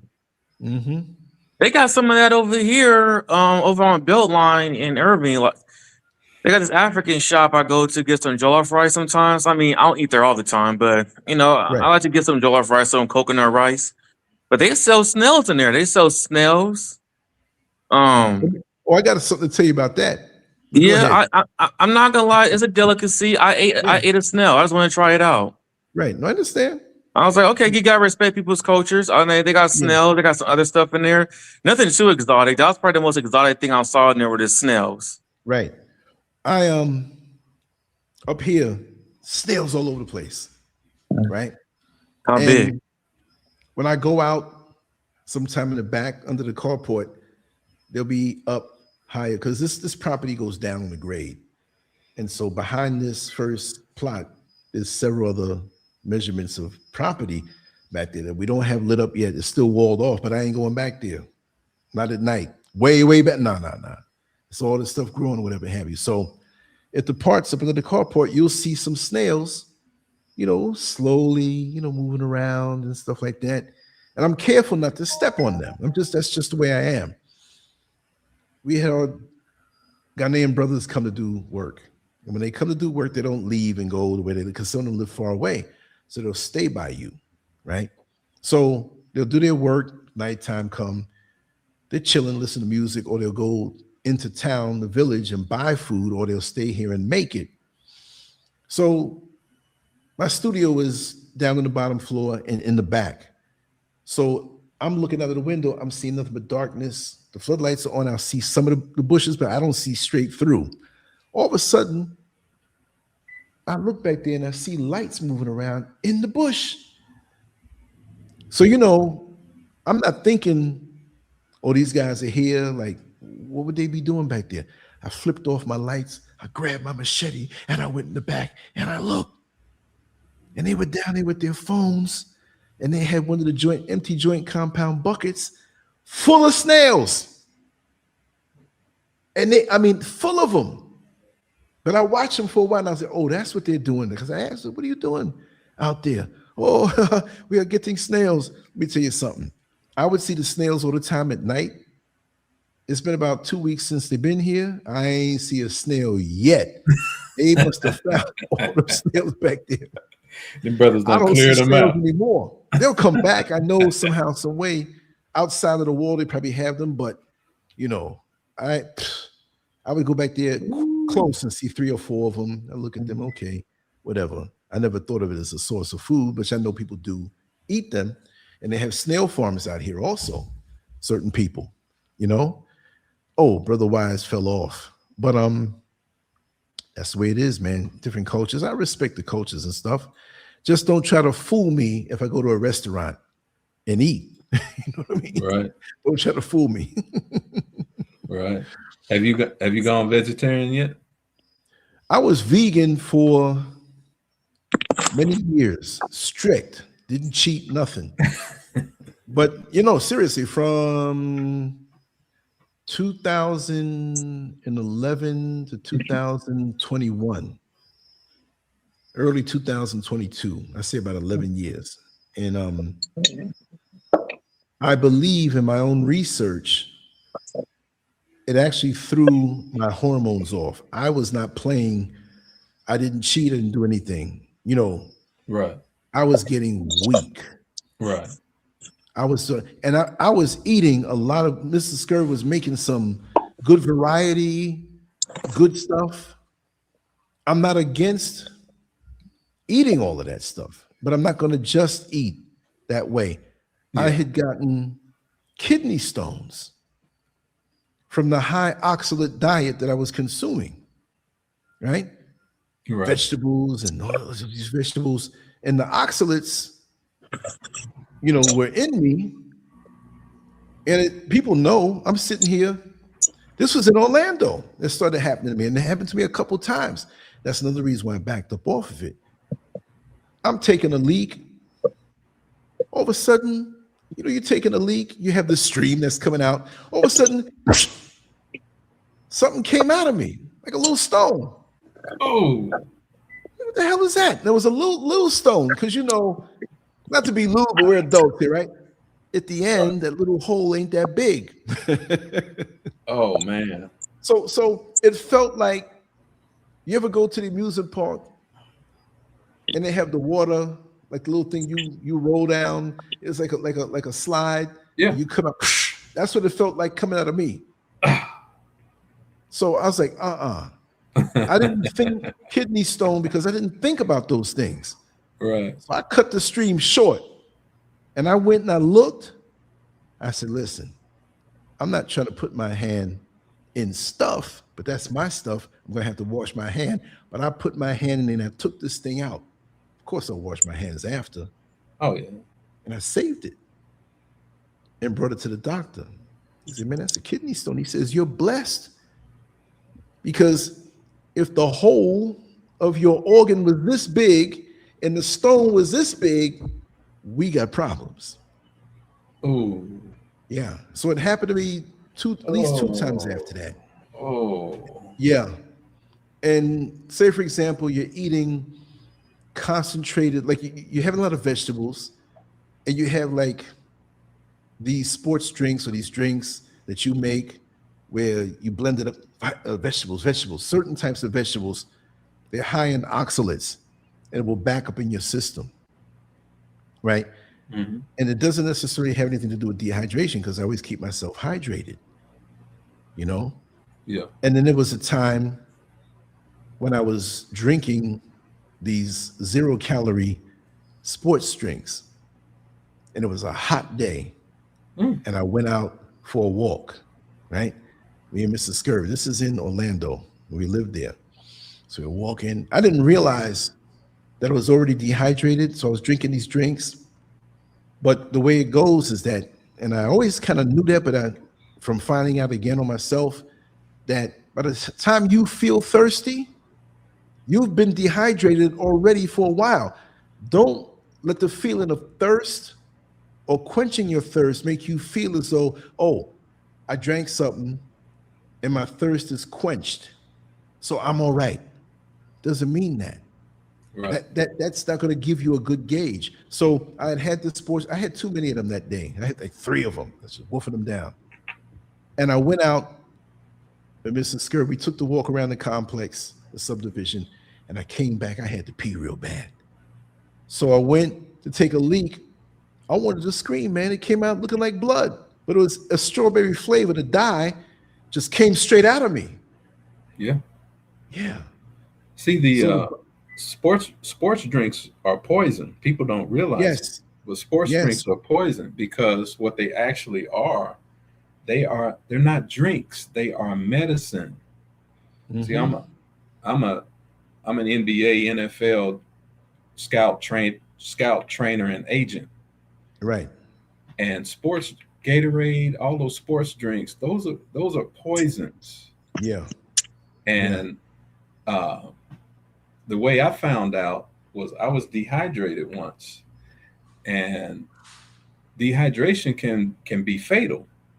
So Yep. I went to the hospital, and the doctor told me, "Oh, well, your problem is you're dehydrated, and what you need to do is you need to drink sports drinks, the Gatorades and stuff. That's your medicine." That's how I found out it was a medicine and not a drink. And he said, because water will not rehydrate you. Right. In your dehydrated state. So that's why I'm so glad that when you look at nature, and even out here in Africa, all up and down in the markets, you have the guys with the fresh coconuts. They chop it, you drink it. And every time I'm around that, I have some growing in the yard, but I'm not too brave to reach them right now. Let's knock them down or whatever, you know? Yeah. And that's so refreshing. But anywhere, it's like nature takes good care of you. It's like up here, okay? Way up in the mountains. Ain't no streams around if you get thirsty, right? But with a borehole, with the well, which when we had ours dug out, you know, they have the telescope and thin thing, and it goes down. Then they pull it back up, and you see the different colors of Earth. In this particular, they have a tool, electronic tool, where they can tell where the best source of water is. And say, oh, okay, it's right here. It's the best to go drill. And they go like 12 stories, 10 stories down. I think mine is 12 stories down. 12 stories, a 12-story building. But imagine that going straight down into the ground. Right. And every time they would go down a little bit and come up a little bit, and some of the soil would come up, it would turn into a different color. Until the soil got real dark. And they would take a little bit of the sample of the soil and spread it right by the front porch to see how the gradient went. And when they went and hit water and they came up, the water came up. And so look at us here now. Coconuts, different fruits, and under the ground, fresh spring-like water. That's amazing how nature is, that even way up here. Of course, they didn't have those tools back then, but I'm quite sure they still found a way. There you go. I see you. Yeah. Walmart. But yeah, it's amazing. Everything you need. There's a place by the road going down into the city closer, and solid rock on the side of this mountain, but this fresh water that comes out and never stops. It's like, well, how did they get up so high? You know, and people walk along that route there, like on Saturdays, Sundays, in the morning time early. A lot of people are very keen on getting their exercise, and they'll cross over the road. You got to watch out now because folks are flying, and they'll get up there and they'll drink a little bit of that water. Right. Just amazing, you know? Yeah. Yeah. Sunlight, just everything. You know. Let's see. Oh, I was in Togo one time. And you know how it's the next country over. Yeah. I smuggled into Ghana from Togo off that highway. 3 hours into. You didn't have to grease a palm or anything, did you? I mean, you didn't have to pay nobody. You know that's how it goes, brother. Yeah. I had to grease 2 or 3 palms. And see, I asked you, I know. Yeah, you already know. Because you know it's a 3-hour drive into Togo, and you have your checkpoints. Yeah. And then I finally stopped over there by Accra Mall. There's a little might be there tomorrow. There's a police station right over there, a little small police station. Yeah. But I was in where was I? I was in Togo. When I was in Togo, Lomé, Togo. I think that's the capital, I'm pretty sure. And you know how a road comes together at a junction. Yep. I look over to my right, and you know, in Africa, you well know that there's a lot of small waterfalls. Mm-hmm. A lot of small waterfalls. So there's a lot of traffic on going both ways where this road junctions. And I happened to look over to my right, and there was like a 14-foot high waterfall. Mm-hmm. And when you look at the bottom of the waterfall, you see a brother's naked booty because he was in that waterfall taking himself a shower. So very, like you said, very natural over in Africa. Oh yeah, and hold on 1 second. Let me just say something real quick here. Go ahead, brother.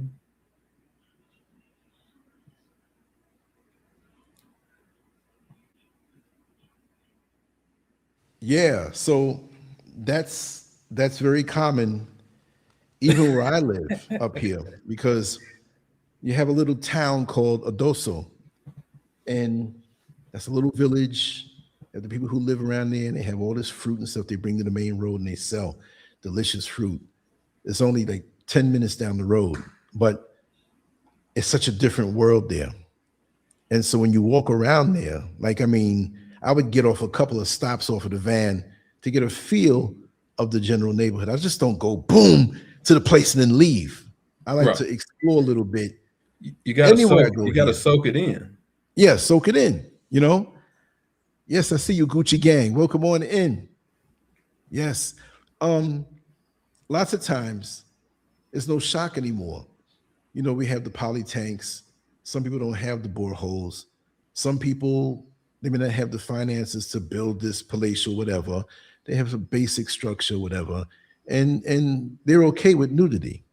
So I'm walking down the street, this little dirt road I walked off. I'm being nosy. I'm looking. People are looking at me like, we know this guy's not from around here, you know, but I understand it, even though I live here and I've been here for years. So I was in a part where people really didn't know me. So it was like about maybe 1:30 in the afternoon, and I'm walking down the street and I hear, "Good afternoon, sir." And I look, and it's this girl, you know, early 20s, butt behind naked, showering up by the poly tank, telling me good afternoon. So I had to adjust. Okay, it's not like I haven't seen a naked woman before, but I had to adjust with it. She's smiling. Like, some guys that don't understand that would be like, "Yo, so what's up?" You know what I mean? Right. You naked and telling me good afternoon. But the nudity is no big thing. Nope. Even on the vans, you know, to come up here is not, I'm not 10 minutes from a crime. I'm further than that, but it's not impossibly far.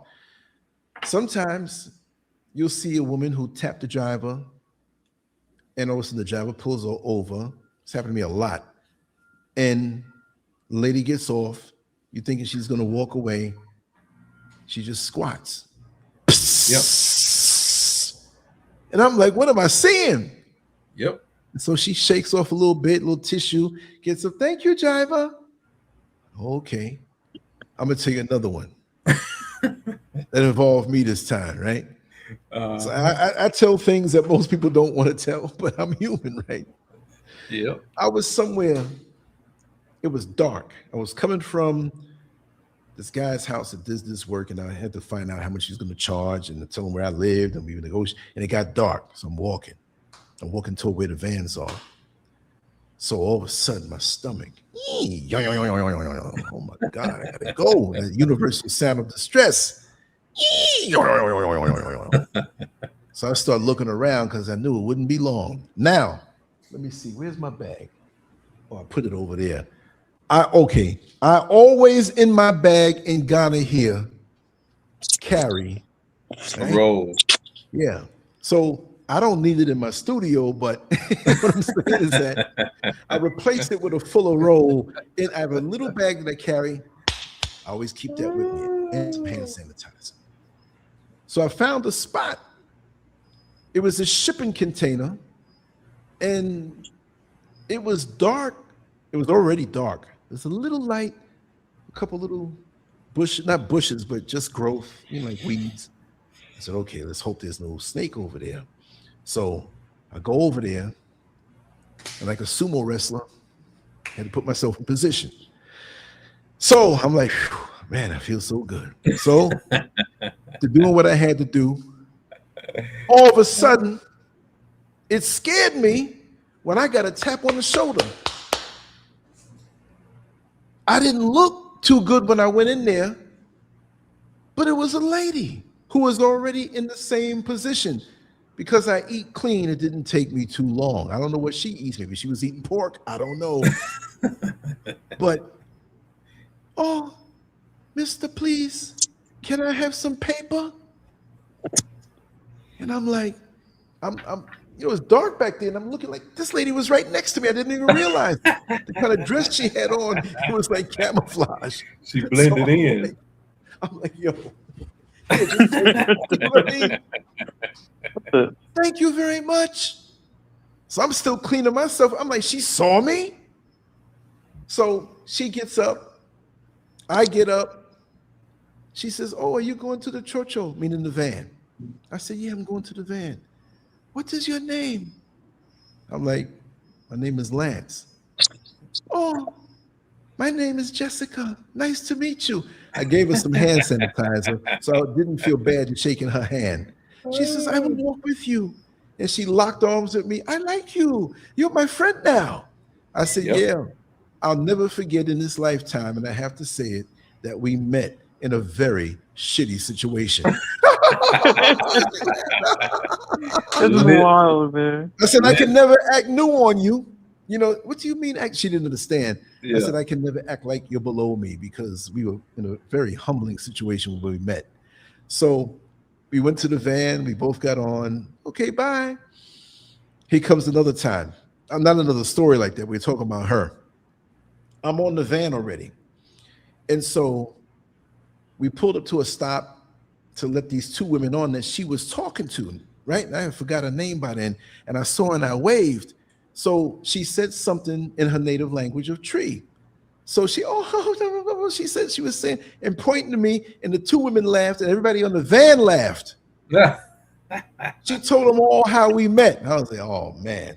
And I don't get embarrassed too quick. And I wasn't embarrassed, but they kept turning around looking at me on the van. They kept turning around looking at me,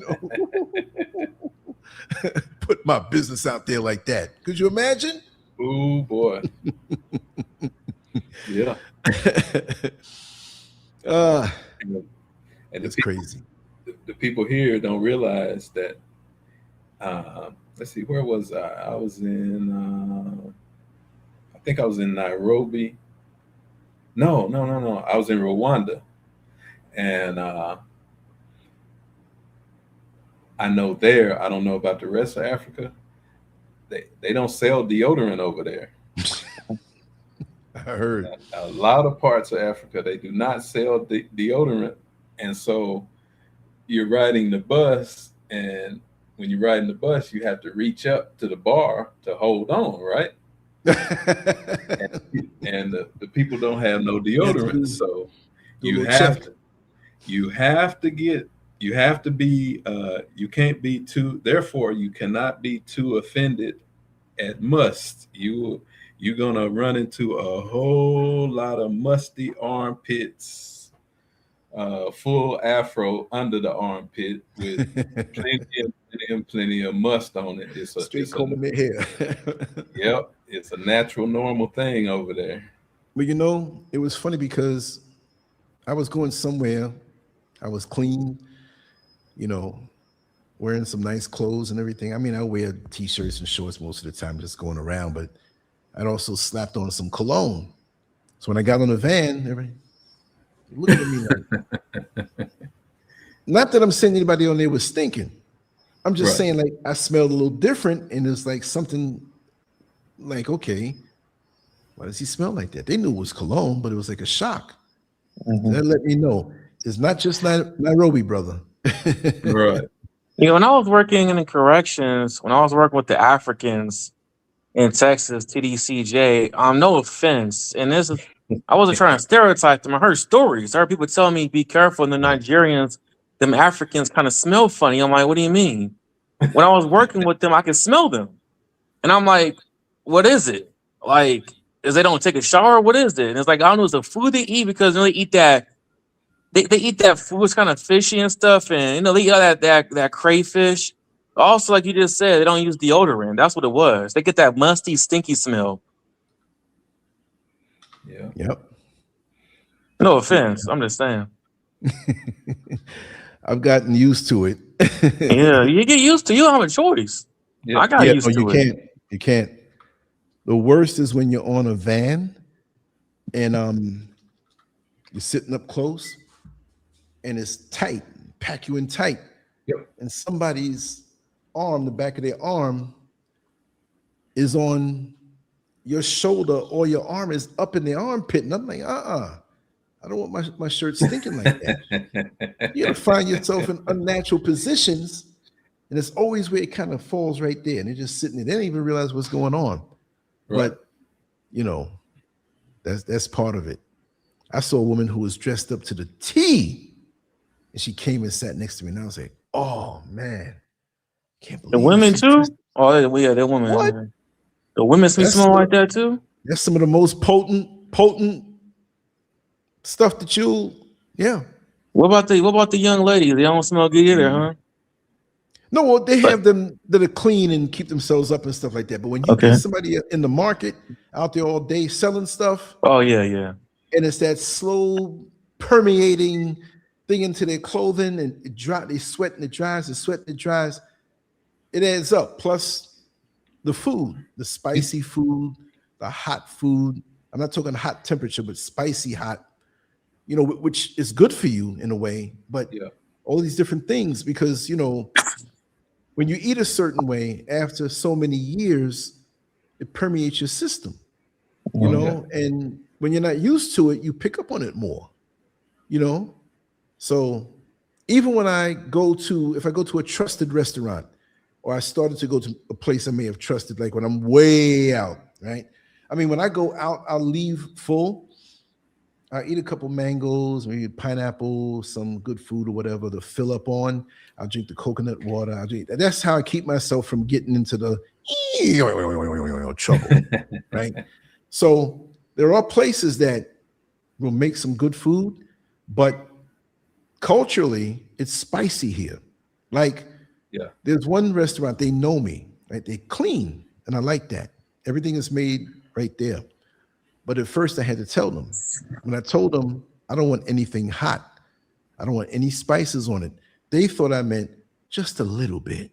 And there, just a little bit, man, had me fanning my tongue. Yep. And I had to tell them I like the way the chicken tastes, but it was too much. So now when I go in there and tell them, I keep telling them too. And everything is just right. But if you go to a place and don't ask for it, or say not to put it on like a local spot, it's hot. Yep.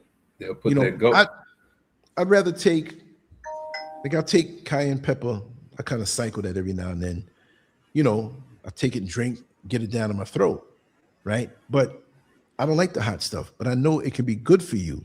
But that stuff that they make is hot. I say, how do you eat that? You know? And Juanita, I think it was Juanita made a good point that deodorant has a lot of toxic chemicals in it. Yep. We actually, absorb under the arm.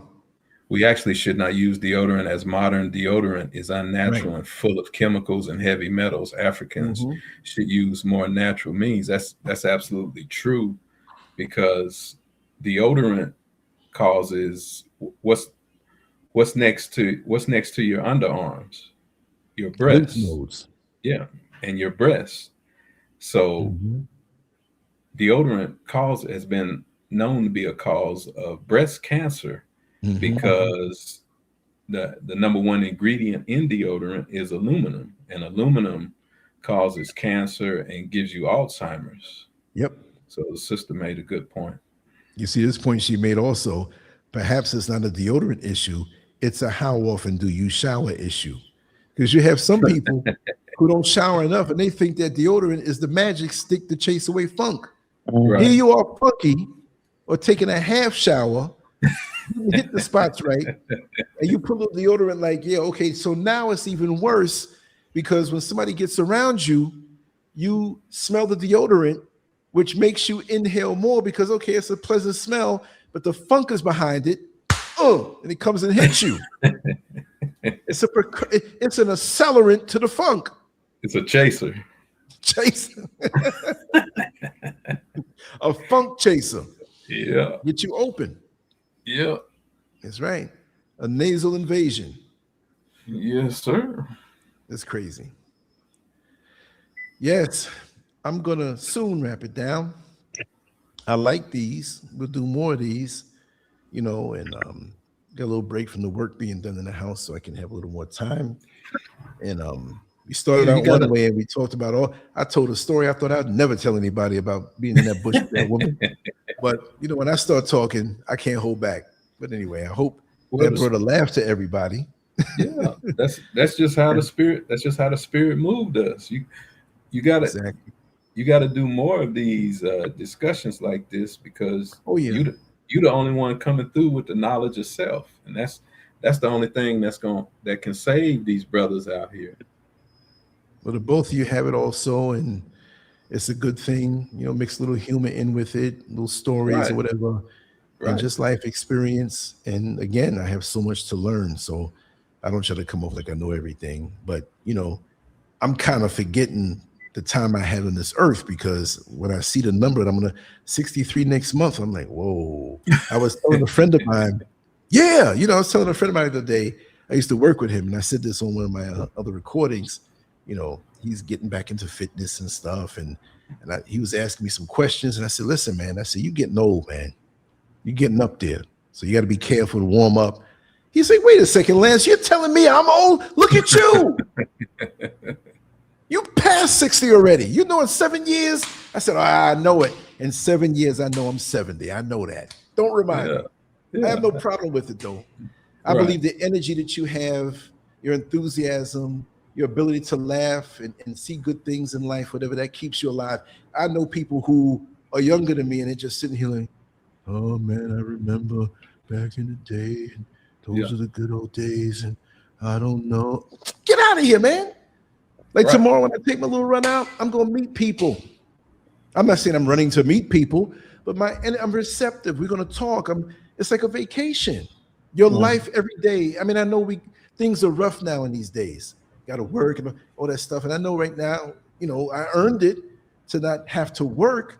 But what I'm saying is that still those who may be retired like myself, a lot of them have a mindset that closes them off. I know people who are retired, they're getting good money, way more than me. I ain't getting no good. I mean, you know, I want a little more. You know what I mean? Right. So some guys are getting it. And they're chained in their house with the remote control. And I remember when this show came on all those years ago and who I was dating. It's like, man, get out. And live in the past. Exactly. Live now, live in the future. It's a mindset, man. Remember I told you it's a mindset? Well, what's being said, what Brother Lance is saying is aging is a choice. Aging is a choice. It is. Aging is a choice, and aging is really a disease. Right. Aging is a disease. God created your body to last 1,000 years. Methuselah did 969. Moses did 950. Dang. Your body will last 1,000 years if you take care of it. In the book of Isaiah, God said a baby is 100 years old. A baby is 100 years old. Yeah. And it's all in how you eat. It's all in how you think. It's all in how you act. Well, I'm a baby. God answers every prayer. God answers every prayer. And if you, no, you hadn't even been born yet. You ain't 100. But that's the way I feel. I'm excited about every day. Even days I feel like I may push myself a lot. I mean, I had guys all over the house working, and each one, come here, I want to show you this. And I'm up and down here and there, sunny. And it took a little time to eat. I was hungry, a little dehydrated. And I was, oh man, I was beat. But overall, other than that, I'm full of enthusiasm. And I can adjust my focus. Sometimes I feel more powerful, like, yeah, I'm going to go out and get this done. And sometimes it's like, let me focus on something and embellish a little this, a little that. Right. So even still, you know, Neil Frazier had to cancel the show for tonight. We're going to do it on Wednesday. So I found out a few minutes before. So I did that. I had everything set up. I'm like, I'm not going to waste this and go to bed. I'm going to come on live. Right. So I spoke to a few friends of mine and said, talk about Houston.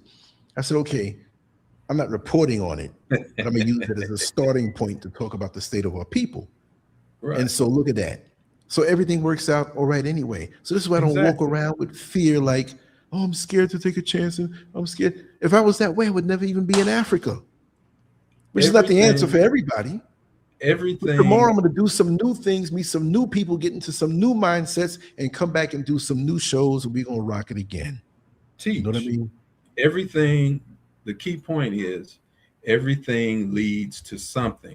Everything leads to something. And God answers all prayers.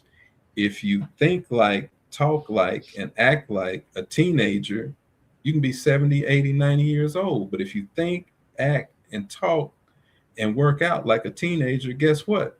You're a teenager. And I have no problem with stating the chronological age. Right. I've never been that way. I don't have to hide it. I know dudes who are hiding it. Why? What is this? Shame.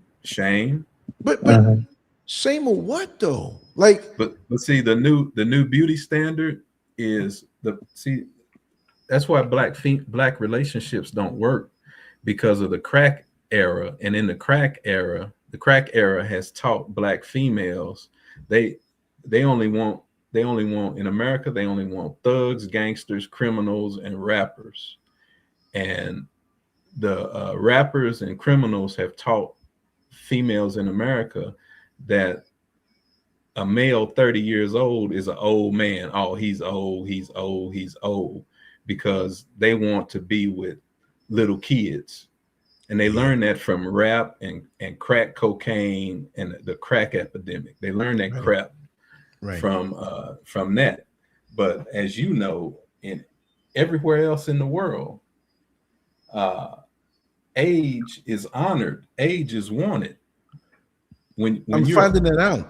When you're when you're an older person, they love you more because you've been through more, you know more, you've accumulated more, you have more knowledge, you have more wisdom, you have more understanding, and you have more to offer in life.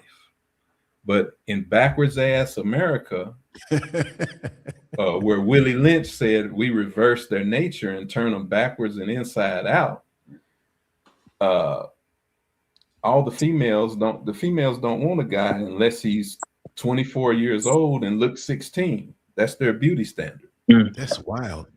And you know, the funny thing out here, moving around and about out here, you know, I talk to a lot of people, and like, say for example, I'm talking to a young lady or something, not rapping to her, trying to get into bed. I might be by myself, or even with Mr. Scurv, and we're just talking.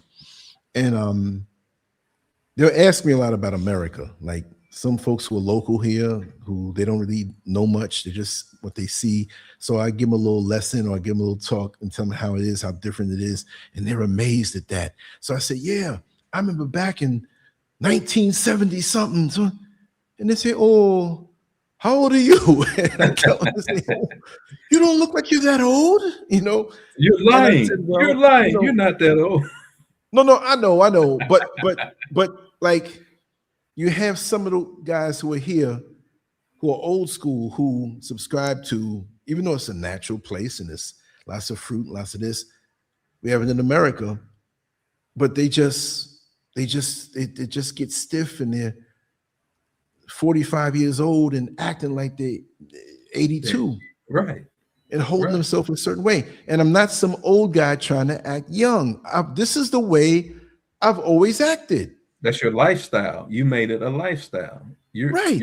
And what makes you and keeps you young, you found out. You and I both found out. It's bodybuilding, it's weightlifting, it's attacking the gym, not just walking in the gym and playing with the weights. No, having purpose and training, doing real training. Everything is, who was it? Joe Weider said it best.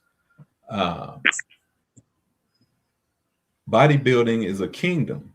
Exercise is king and diet is queen. Health is a kingdom. That's right. Exercise is king, diet is queen. And Black folks' problem is they don't want to explore either one of those options. Nah. Well, look, as you can see, the same old picture I always put up. I always, from young. Look at that. Man, 19 years old. You still look like that, bro. What's your body fat that time? What was your body fat? Oh man, it was 5%. Nah, maybe like 7%. They didn't have the way. The only way I would have maybe it's 5%. The exact number is to submerge myself in water and have them do it that way. But with the calipers and stuff, you know, it was single digit ranges. Single digit ages. I'm getting hungry. I need some calories soon. It's like a calculator that has a weak battery in it and starts showing E's. Like, this is numbers. You're showing me E's for. But yeah. So, and 2 weeks before that, you did a haircut. But anyway. No, I lied. You don't still look like that. You look better than that. Yeah. Well, I haven't been bodybuilding, and I know I've been accumulating different pieces of equipment and stuff like that. And I'm not going to try to think, or I'm going to go and try to be on stage. I'm going to look good. I'm going to look better. I'm acting like a beginner with the knowledge that I have of my body. Like, I know my body so well, but I'm going to act like I don't. Like, I'm not going to try to attack. I'm going to ease into it. And I know, like, in 6 months' time, people are going to be saying, man, are you taking steroids? No, muscle memory, man. You never forget. Right. You know, you look at Mike Tyson.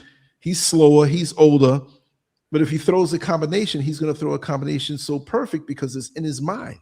You know, so when you use the weights and you use it to sculpt your body and the actual groove and the actual feeling and what part of the movement, the arc, and how you hit certain things, that's in me. That's like all 76 trillion cells of your body have brains in them. Yeah. They remember and they'll snap back to that. You could take 5 years off. It don't matter. Yeah. That's right. Muscle memory. And so the connectedness that you have, it never leaves you. The awareness of your body that you have, it just never leaves you. So I'm happy for that. And I just have more sense now. You know, I was never really cocky. I just felt like I was Superman within myself. You know what I mean? Right. You feel so whatever. So now I appreciate. It's called confident. Yeah. I mean, I'm confident now in an untrained body. Very confident because I know how I can go and whatever. So I've learned so much about my existence and the factors that the physical part plays, the physical, the mental, the spiritual, and all the combinations of. So people think of it as something separate: physical, mental, spiritual. No, you have the physical, spiritual, the physical, mental, spiritual, the mental, physical, and just like a color wheel. It's gradually, it's all blended. Connected. It's blended, you know.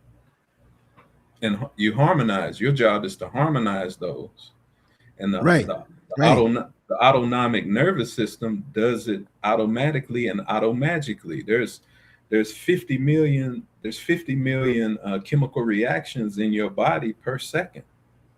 Right. Yeah. And I found out when I had to sit next to that lady in the bush there, one of those.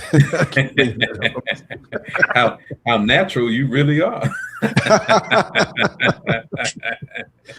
Yeah. So, it's a beautiful thing when you connect with yourself that way. Like I always tell people, nobody ever learned to ride a bike by reading a book. Right. Like you have to put yourself in there and learn. And once you learn, you'll never forget. Yeah. You know? You have to immerse yourself. Yeah, exactly. Exactly. You never forget. It's part of Yeah. you.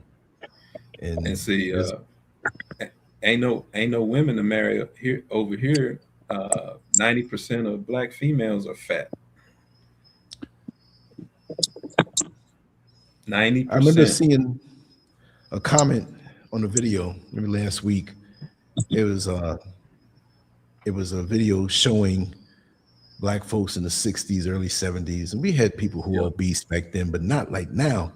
But one of the comments, they were like, man, do you see how slender we were, how lean we were? Yep.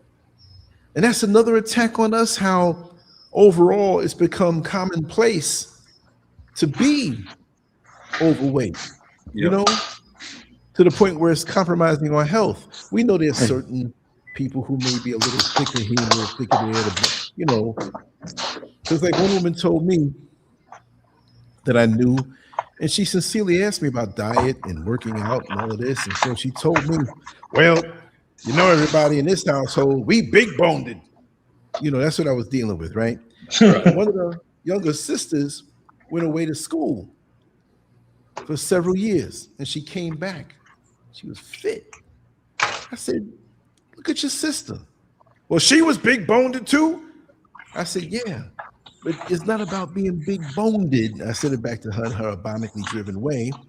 I said, you all are eating out of the same refrigerator, the same foods, Same diet. same diet. Oh, you got a point there. I said, look at your sister. She was the same size, and you know, they weren't like super obese, but they could have lost a lot of weight. She goes away, she eats different, she comes back different. Right. She was like, yeah, well, she right, because she don't really eat what we eat no more, because she was enlightened. Yeah. To know the difference. And that's what black folks try to say. Well, diabetes run in our family, hypertension run in our family. No, that's wrong. Bad diets run in your damn family. Yeah. Bad diets exist in your kitchen, in your choices. Exactly. I mean, people just don't work out. People don't work out. They don't go to the gym. They don't make an effort. I try telling people, just go to the gym. It doesn't take that much, 3 or 4 days a week, 45 minutes to an hour. Okay, 30 minutes, 40 minutes. You can't work. You can't lift some weights, full body compound workouts. You can't get on a machine for 20, 30 minutes. You can't get on the elliptical for 30 minutes. You can't do that. You can't go for a walk for 10 minutes. Come on, man. Hey, check it out. When everybody was in elementary school and junior high school, we would run to the bus stop. We would run from the bus stop to the school. We would run and play tag with our friends before school. We had gym class during school. We would have sports after school. I just went through about 6 workouts a day. We'd come home, ride bikes. I just went through 6 or 7 workouts per day. And then all of a sudden, when people graduate high school, they want to sit on their ass. Well, wait a minute. You in your childhood, you had 6 or 7 workouts a day. It's not something foreign to you. Well, it's like Mrs. Scurv would tell me every day they would run 10 miles before school. Yep. 10 miles. 10 miles. Yep. Before school. Yep. So it can be done. But now you look at the school bus stops, you got kids, kind of little boys with titties. Come on, man. It's these smartphones, man. It's these damn smartphones. They're on a smartphone all day long. They're not playing sports. They play sports sometimes. They're not playing as long as we used to play. You couldn't wait to get outside. I'm telling you, man. Is it smartphones or dumb parents? Both. Nope. That's right. You don't think you said no? Nope. See, everybody, what's the hottest, latest thing? artificial what? Intelligence. Intelligence. You see how bad we've been tricked? Let me show you how bad we've been tricked. Hmm. There is no such thing as artificial intelligence. It's impossible to have something called artificial intelligence. Why? Why? Let me break it down. Artificial means what? Fake. Fake, not real. Intelligence means what? Your ability to choose that which is good for you as opposed to that which is bad for you. Where does all intelligence come from? It comes from God. That's right. So artificial means fake. Intelligent means from God. Now, let me ask you a question. Has God or can God give us anything fake? No. You just made the point. There's no such thing as artificial intelligence. It's just like that statement. What do you call it? Oh, same thing with emotional intelligence. Emotions are what? The 7 deadly sins. Intelligence is your ability to choose that which is good for you, that which is bad for you. Those are two opposites. There's no such thing as emotional intelligence. Your emotions are your 7 deadly sins. When you're doing 7 deadly sins, that means Hosea 4:6. You're destroyed for the lack of knowledge. How can you be intelligence and lack knowledge? That doesn't exist. You know, people don't Think. They don't think. Nope, nobody Don't really. think. Not saying nobody. A lot of great thinkers out there. But proportionately, society in general, they're dumbed down. Exactly. They're dumbed down. They're zombied out. Yep. You can ask them a totally coherent, understandable question, and this is what you get. Huh? Yeah. Huh? A repeat of what they heard on TV. Because it's one-sided. The smartphone, the videos, there's no participation. Things are being blasted at you. You're not thinking. And a lot of times they're not thinking in their own lives. You can have food laid out on the counter in the kitchen, and they say, oh man, I'm so hungry. Well, think and put together a meal. Right. I love to think. I think things from in the near future and planning this and planning that. I've got to unplug myself to relax my mind, but I'm always thinking. Like even when I get up, right, and I go into town, I depend on the vans because I'm not driving yet. I want to finish the house first before we get a car. So it's going to take me so long to get here. I got to get this, but I'm going to carry this with me. Let me do. No, I'll listen to that inner voice and say, you know what, do this tomorrow, but go in this area and do that or whatever. And it works out fine. Sometimes I have something I want to do or a couple of things, but the reasoning comes on me. I download that guidance and it works out fine. Save this for this, save that for that. You can't be a boxer and just want to keep throwing punches and not think. Right. You have to have a planned attack. Where you're watching your gas tank, you're divvying out the punches right. You have a plan. A strategy. Say, well, how can you get so much done? Because I have a plan. The other day we had a power outage because something had happened so many miles away and it affected just this house and another house about a mile down the road. And I know the guy. Everybody else had power. And I sat up. That's the day that I didn't do anything. I did one little thing early in the day, and the rest of the day I was mad. And all night everything was off. It didn't come back on to the next day. I was mad. I'm sitting here looking at my phones, my batteries are going down. I'm like, man, you know, what's going on? But because I already had some stuff stored up and stuff in my phone that I was doing and whatever, you got to anticipate certain things when it happens. Right. You got to be ready for it. So most people don't think, most people are not ready when things happen, and they're dependent on systems that are not going to serve them.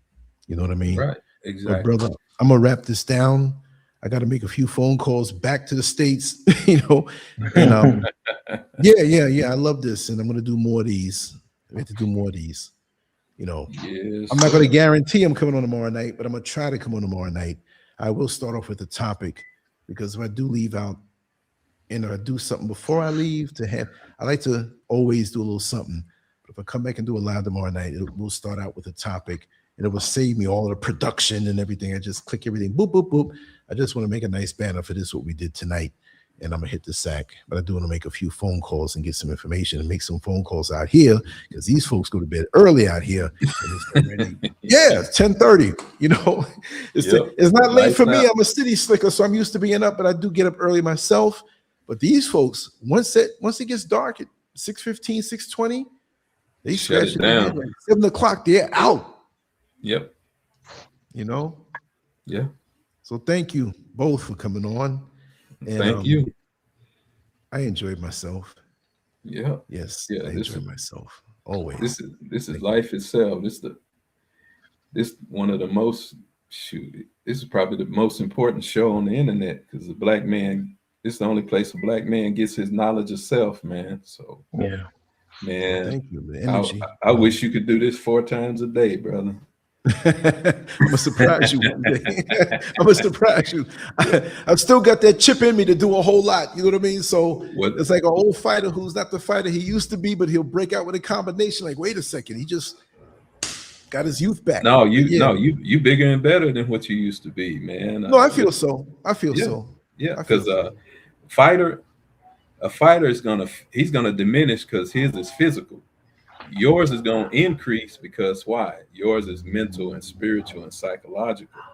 Yeah, the spiritual. Yeah, I agree with that. And you know what? I say little things that may seem like I'm giving in like that, but I'm not. I'm like George Foreman, who used to say, yeah, well, I'm a belly bump you. I'm going to eat all these burgers. And he was steady training. You see what I mean? So people dropped their guard on him, and he came back the second time and lasted a long time. No, I know it's perpetual motion and a lot of momentum. Yeah, here and in my heart. I'm always excited. You know, when I'm talking, this is not just for the show that I'm amped up. I'm always this way. Right. It's a lifestyle. I'm always this way. It's a lifestyle. Total lifestyle. Exactly.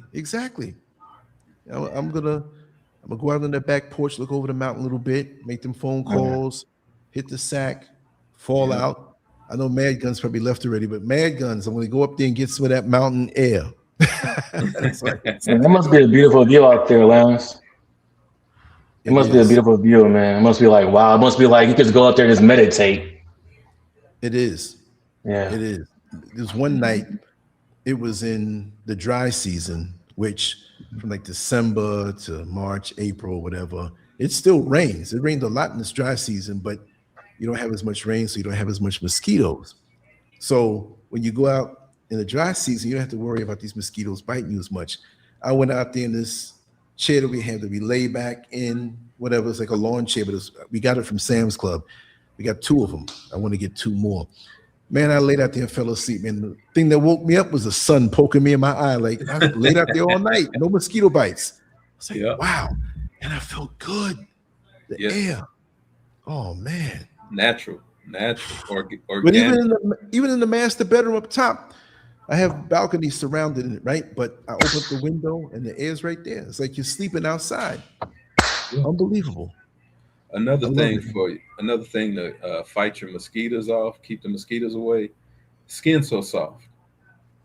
Yeah. And you can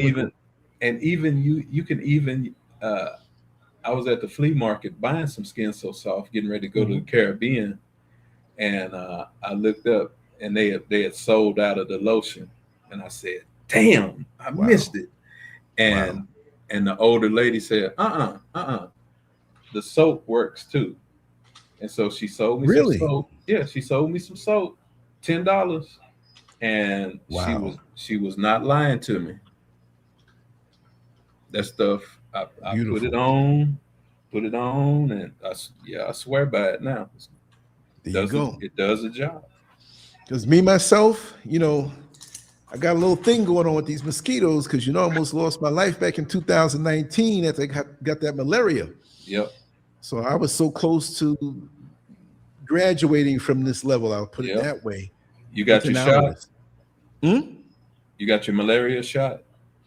Well, I took the medication. But see, what happened was, and after this I'll run. We came out here for 3 weeks. April 25th to May 13th. Maybe around the 10th of May, we went up to the Volta region, which is country. When you say country in Africa, it's country. You know, nothing America can compare. Is it a forest? Huh? Is it a forest? Yeah, mountains, even more so. Jungle. Yeah. Real jungle, real light, in real life. Just jumping around, dropping mangoes and stuff on you. Yeah. And so there were some big mosquitoes up there. Yeah. And they were aggressive. Yes. And I didn't think nothing of it. We came back down into Accra. And the 2 days before we left to come back to the States, me, you know, I love conversation and I let people talk. But it's never where I'm just like sitting here like this. Right. It's like something's wrong with Lance. He ain't talking. Yeah. And in the evening time, when we would all go out and get something to eat or whatever, I said, oh, it's all right, I'll stay. I laid in the bed. I didn't even feel like, I just wanted to give in to this feeling. It was some strange feeling. So we left, got on the plane. I wasn't feeling right. Sat there for the whole flight, got up, get off the plane. We went to New York, and then we were going to come back on the next flight to Orlando. And I felt all of this like electrical, the way it felt, and like I always explain it, is like when you go to like a tourist shop and they have little items you can buy, souvenirs, and you got that dome that you put your hand on, and those are little electrical, lightning looking things hit your finger. That's the way my head felt. Yeah. And then I got onto the next plane to Orlando, and I'm sitting here. I felt like I was freezing, and I was shaking. Oh. And people looking at me like he might be going through a drug withdrawal. And I'm like, these people.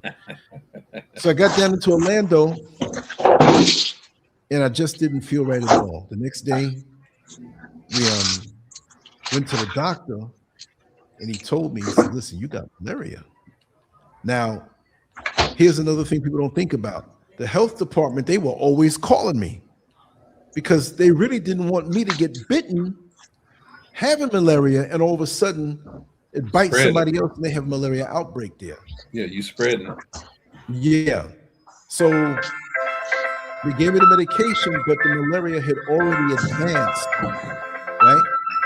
So it already took hold on me. So my liver and my kidneys were at 25%, 35%. I was dying. So I had to take a lot more.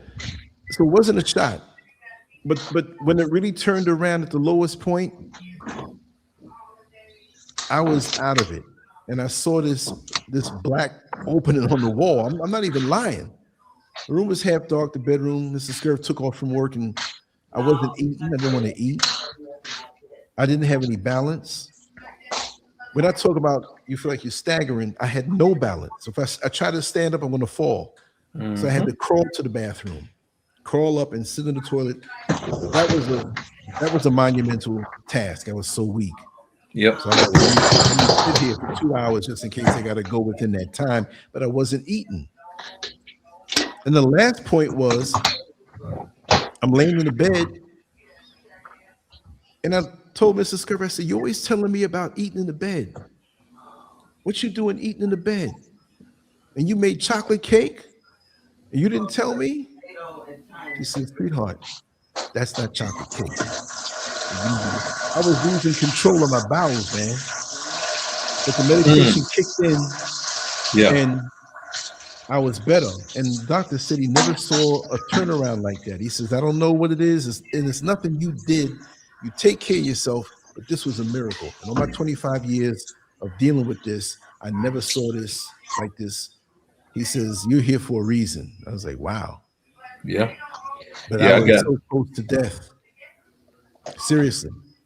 Let's see. So I love Ghana so much, I still came back. Right. And it wasn't like I didn't have the feeling of having malaria again, because I know what that feeling is. But out here, it's over-the-counter stuff they sell to you when you have that feeling. And they can test you and stuff at the pharmacies. The pharmacies here are so much more advanced than the ones out in America. where you get a little job and they tell you to point, oh, you have this, that's your symptom, go there, even though you have a pharmacy. We have a lot of medical students that are in the pharmacies here, and they will tell you. And I had a friend pass through who's a traveling nurse. She was amazed at the type of medications that they sold over the counter that you have to have a prescription for in America. She says, man, this is pennies on the dollar. You know how much one of these pills would cost in America? I said, well, maybe we should go into business. Right? Yes. Yeah, let's do it. Let's do some business. But you don't ever answer your phone, so shoot. Oh, I gotta get better with that, man. You don't never answer your phone. Are you what is that? WhatsApp? Yeah, I'm on WhatsApp, and I fixed the other app that I was on where you can call direct, because that was out of it for a while. Okay. Yeah. I can vouch for Big Brother Lance. He was almost out of here. He was never exactly. Yeah. You remember? And the first few shows that I did coming back, many people didn't know it. I didn't have enough strength to sit up in a chair like this. So what did I do? I had another microphone on the ground. Damn. On the ground. On the Terminator, right? Thank you, brother. Like I had one on the stand, I had one here. I got a bunch of these, right? I was laying on a pillow on the ground, and I would put a banner up, and I'm talking into it on the ground. And every 10 minutes I get up. This is in recuperation, and I'll talk and look. Whatever, my face, it got so skinny. Yeah. Yeah, I was laying down. Yeah. I hustled it. So for months after that, I was still very weak. Very weak. Just laying around. Couldn't go out in the sunlight.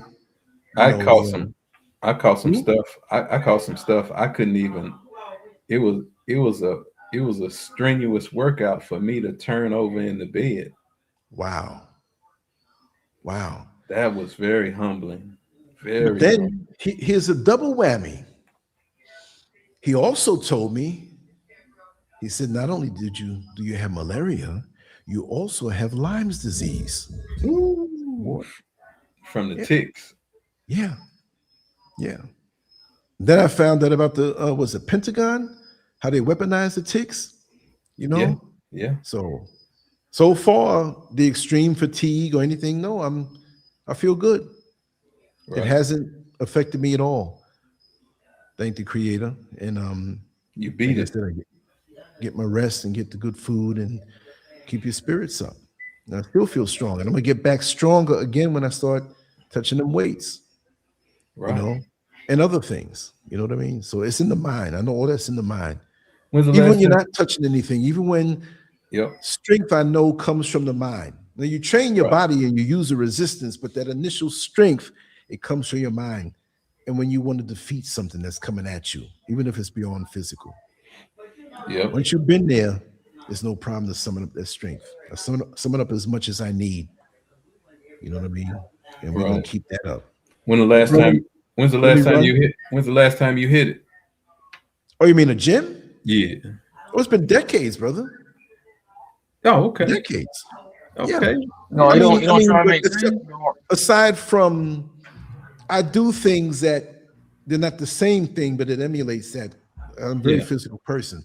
A lot of work to do in this house, a lot of work to do. The last time I trained for a little bit seriously was when I was in the Corrections Academy, and that was in 2001 for 6 months. And so before that, it was April of 85, honestly. My last competition right before, and I told everybody this sport is crazy, it's sick. I'm stopping. I don't want to be around these people no more. I should have stayed in it for my own reasons, but since I competed from 16 years old and trained from 13 years old, that's all I knew. Competition. And I had a good name for myself in the East Coast, up Northeast, little magazines, little seminars, and little things that we did. We didn't have Facebook back then. I only got them 2 funky pictures I still show. There's a lot of them out there in the world that girls took, you know what I mean? But it's in here and people know what I did. So I shouldn't have focused on competition when I made that decision. I just should have not competed and trained for a couple of years and come back in it. But I knew the drugs that they used. I know a lot about drugs from being around these guys. I never took them myself, but I learned from them, and I learned how the human body really works and hands-on. And the human body has never changed. There's chemical warfare now. I follow bodybuilding, but I could never do what these guys are doing now. No way. Not even back then. Were you IFBB or NPC? NPC. Yeah. Yeah. IFBB is professional. NPC, you know, because at one point it was AAU and NPC, but in '82, NPC really came through with being a separate entity, because the AAU shows were corny.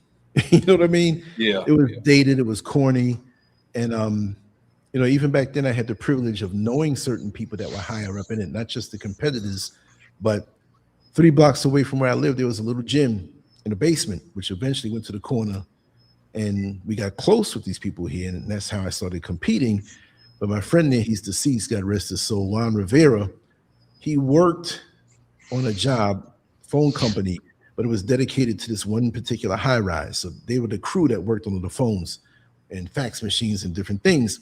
So the dummy job, I'm not saying he was a dummy, but there was a job made for a person for tax reasons.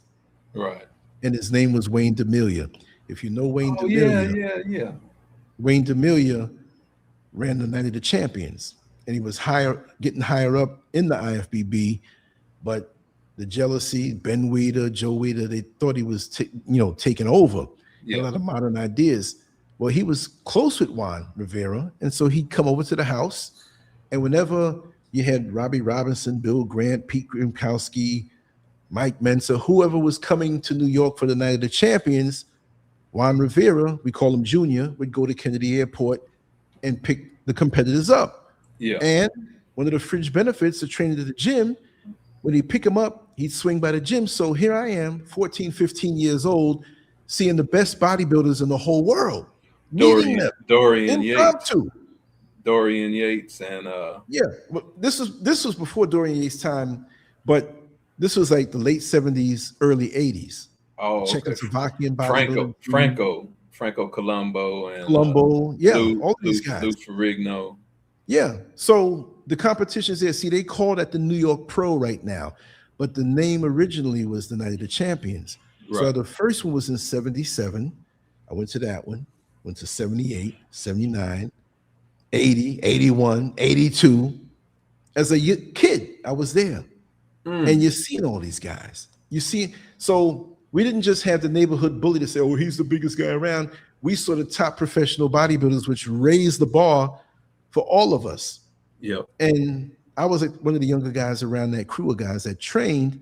So I was like, it was like, you ain't gonna be nothing. Nah, you want to look like this, don't you? But I made the most of it, because I switched gyms also, and it was just a wonderful time. Everything worked out perfect, and I was natural and never took a steroid in my life. But I train with steroid guys now. Yeah, me too. I may have been as strong as some of these guys, but they were up and down because they were on cycles and off cycles. When I studied nutrition extremely, the timing of food, how to eat it, how to combine it, all of this stuff. I was into all of that. So I had some of these drug guys ask me, so Lance, what do you think I should do? I'm like, wait a second, you're the guy, but drugs doesn't teach you anything. Right. So you learn the human body and all of that knowledge. I never, even eating what would be considered not a bodybuilding diet, I know how to, okay, I had this earlier today. Let me have this right now and I'll wait, or I'm not going to stay away from this now. Yeah. You never lose that. Right. It always stays with you. So drugs for me in my life. That was my foundation. Drugs is cheating on the test. Huh? Say it again. Drugs is cheating on the test. You can't get smart cheating on the test. Right. And even when you're on drugs and you cheat the drug test, you're cheating yourself. Right. You're messing yourself up. A lot of these guys are not living long. Right. Guys that I know personally that they were on cycles. There's one or two guys I know that they were very lucky and they had some health issues, but they bounced out of it, Yeah. But most of the guys that I know, they gone. Yeah. They're gone. Yeah. And they're old looking. Guys my age. And a lot of them a little older because I was a young guy around these guys. And I had offers from gym owners. Well, we'll pay for your cycles and we'll pay for your food or just represent our gym. You had a beautiful body. And I say, I want to keep it that way. Right. You know what I mean? I'm trying to live. That's right. I would not be here looking forward to better days and being vibrant if I traded it in for a couple of tin trophies in a picture in a magazine. I'm in many magazines. I just had to find them. And a $25,000 check. Even what? Even then, there was no money in it. You're an amateur. You're not getting any money. Oh, yeah. Back then, we're talking way back. Oh, okay. Because when that picture I flashed, that was back in 1982, right? Yeah. And even the professionals back then weren't making that kind of money. Not yet. Oh, the and you didn't have endorsements hadn't hit. Remember, right now, what the Arnold Classic that just happened. I think what did they get? 650,000, the winner or whatever. But that's only for the elite. Right. And these guys are on so many drugs that they're spending that amount of money, the food, the cost of this, the cost of that. Yeah. And for the smaller shows, you're only getting less money reimbursed back than what you spent to destroy yourself. No way. Yeah. And see, Ronnie Coleman's a buddy of mine. Well, I love him, but look at the shape that he's in now. Oh, twice I had to hold the tears back. Twice I ran into him at the American Airlines Center at like a Mavericks game, and I've had to help him into wheelchairs twice. And I had to hold the tears back. I said, Ronnie, what's wrong, brother? And he said, hip replacement surgery. I said, which one? He said, both of them.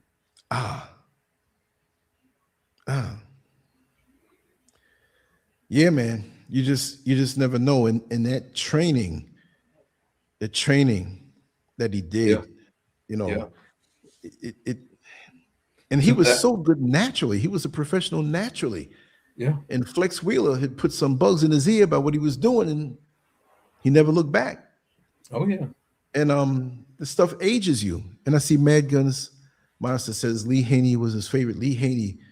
Yeah. I wasn't in the same competition that he was in, but a week before that picture I always throw up, between those two pictures, the one where I didn't have no haircut, that was September 25th, 82. The last one was October 10th on a Sunday, 82. But on October 2nd, was a Saturday, I went into a couples competition, which was part of the Nationals, which Lee Haney won in 82, right? Yeah. So they have the women's show and the couples competition. That's nothing. It wasn't about your size. I did good, right? But the other guys were more established. I had a better routine. The young lady was gorgeous, and I posed with. I choreographed the routine. I'm a great poser. I'm known for that.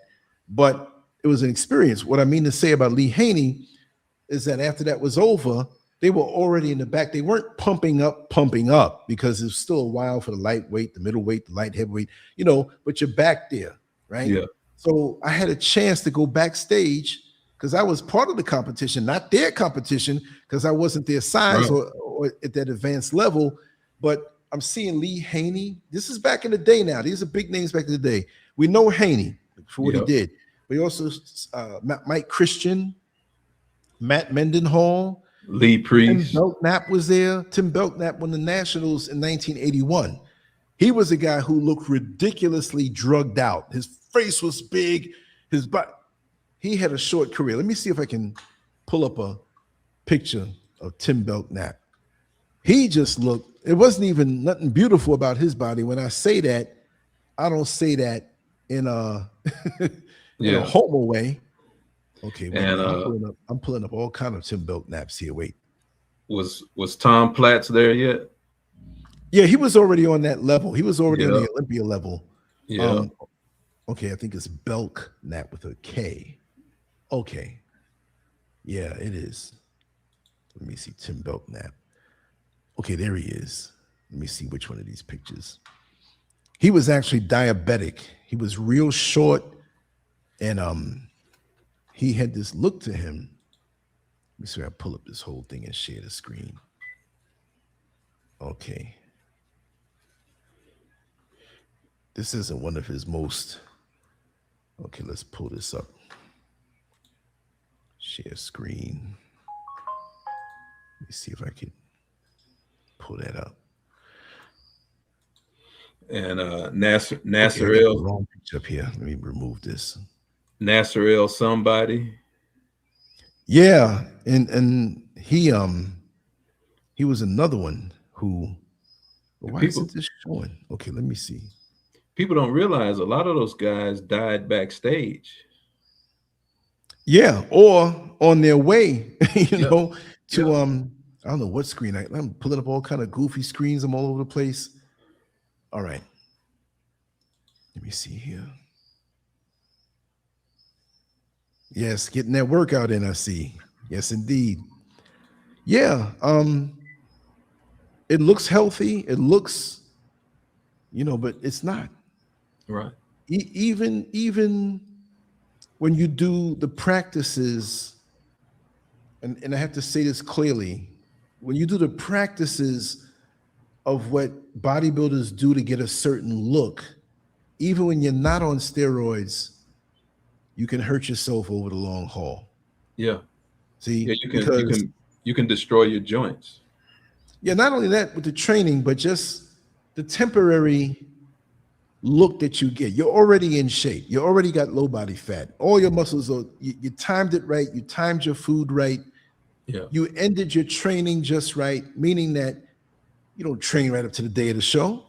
Right. Wednesday night, Thursday morning, you got to refill with glycogen.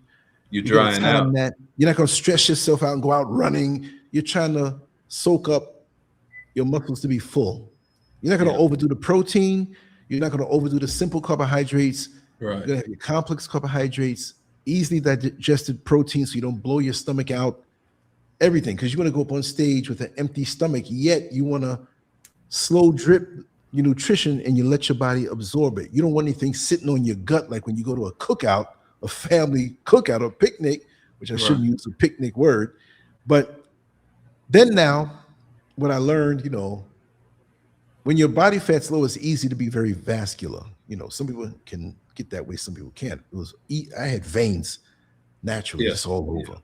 Yeah. But what a buddy of mine taught me, he said, listen, you get you a niacin tablet, you get you a caffeine tablet, you get you a chocolate candy bar and some blackberry brandy. You take it about 10 minutes before you go out on stage, and you're gonna look like a monster. You're shredded. I was shredded. Yeah, I was already shredded. I didn't even need to do this. But the niacin, that's why when you buy, it's a B vitamin, it's isolated. That's why when you get niacin, you want to get the no flush version. Because when you take niacin by itself, it flushes your skin, your veins sit up. This is a natural occurrence with niacin. You can't take too much. I went and bought the wrong one, twice of what they say to take. Then I had this candy bar, which was simple sugar. Then I took a caffeine tablet, which I don't drink coffee, but I'm feeling crazy. Yeah. Right? And then we had a little sip of blackberry brandy, which I don't drink. Yep. So I'm looking when I came out, and so we hitting shots and doing, everything, and I started getting dizzy. And I felt like I was going to pass out. Yep. And I caught myself, and the guy in the lineup next to me, I said, man, I feel like I'm going to fall. He said, no, don't do that, man. Stay up. I was staying. Yeah. Plus now, you're watching your water intake. You're not drinking water now right before the show. You lean. So now you're depleted. I said, I ain't doing that again. And at the same time, your adrenaline gland is opening up in front of the audience. Exactly. And I felt like I was blacking out. And for the rest of the afternoon, I was zooted. Folks are like, man, you sniff something, man? I said, I don't do that. I was already hyper anyway. Yep. Right? So what I learned in my studies There was another show that I went to in Jamestown, New York. That was August 5th, August 1982, before those other two pictures you saw. And before that, I learned not to dehydrate myself because a lot of guys felt that too much water under the skin can appear as fat, even if it's just water. But the guys who are on drugs had to more worry about that. So you had to watch your salt intake because salt will pull water up under the skin and you'll smooth out. But you get them hypersensitive reactions when you're on the testosterone and various forms of testosterone. I wasn't on that. So what did I do? When we went out, we drove all the way out. Jamestown is like near parts of Ohio and Buffalo. It's New York State, but it's way over, right? Yeah. So I brought 2 watermelons with me. And we went out there 2 days before the show. We just finished training. And overnight we drove, but the competitors didn't drive. The gym owner drove us. And there was another gym from New Jersey. We had some other competitors. We were all buddies. We were competing against each other, but it wasn't like we were fighting or something. Right. So they're like, why you gonna mess yourself up, man? All that water in the watermelons. So I'm eating watermelon. They're sitting there not drinking anything, and I'm eating watermelon and other light foods too, right? Predigested protein, all of this stuff. Like, yo, man, you weird. You gonna look jacked up on the day of the show. You're gonna look too When I woke up that next day after urinating the 2 days before, and I stopped in the wee hours, 12, 1 in the morning, I just kept peeing. What happens is that, and a lot of women would learn from this also, especially if you're on your period and you feel bloated, retaining water, when you drink regular water, or like I did the watermelon, which had a little sugar in it, which was mild, your body wants to release water. Your body senses too much water in your system, and if you time it right, you can get into a dehydrated looking state while being hydrated. And so these guys are sitting up, we're not drinking any water, man. They're feeling all jacked up and all lightheaded and whatnot. I'm sitting here eating a little watermelon. 2 hours go by, eat a little bit more watermelon, eat some egg whites, some predigested protein. I stayed away from vegetables those last couple of days. I didn't want the fiber in my gut. I'm doing that. Then I went to sleep, got up all night, peeing. And then when I hit an ab shot that morning, like, yo, how'd you get like that? I said, I told you. And my stomach was right. Intercostals, abdominals, lower abdominals, that little part right over your penis.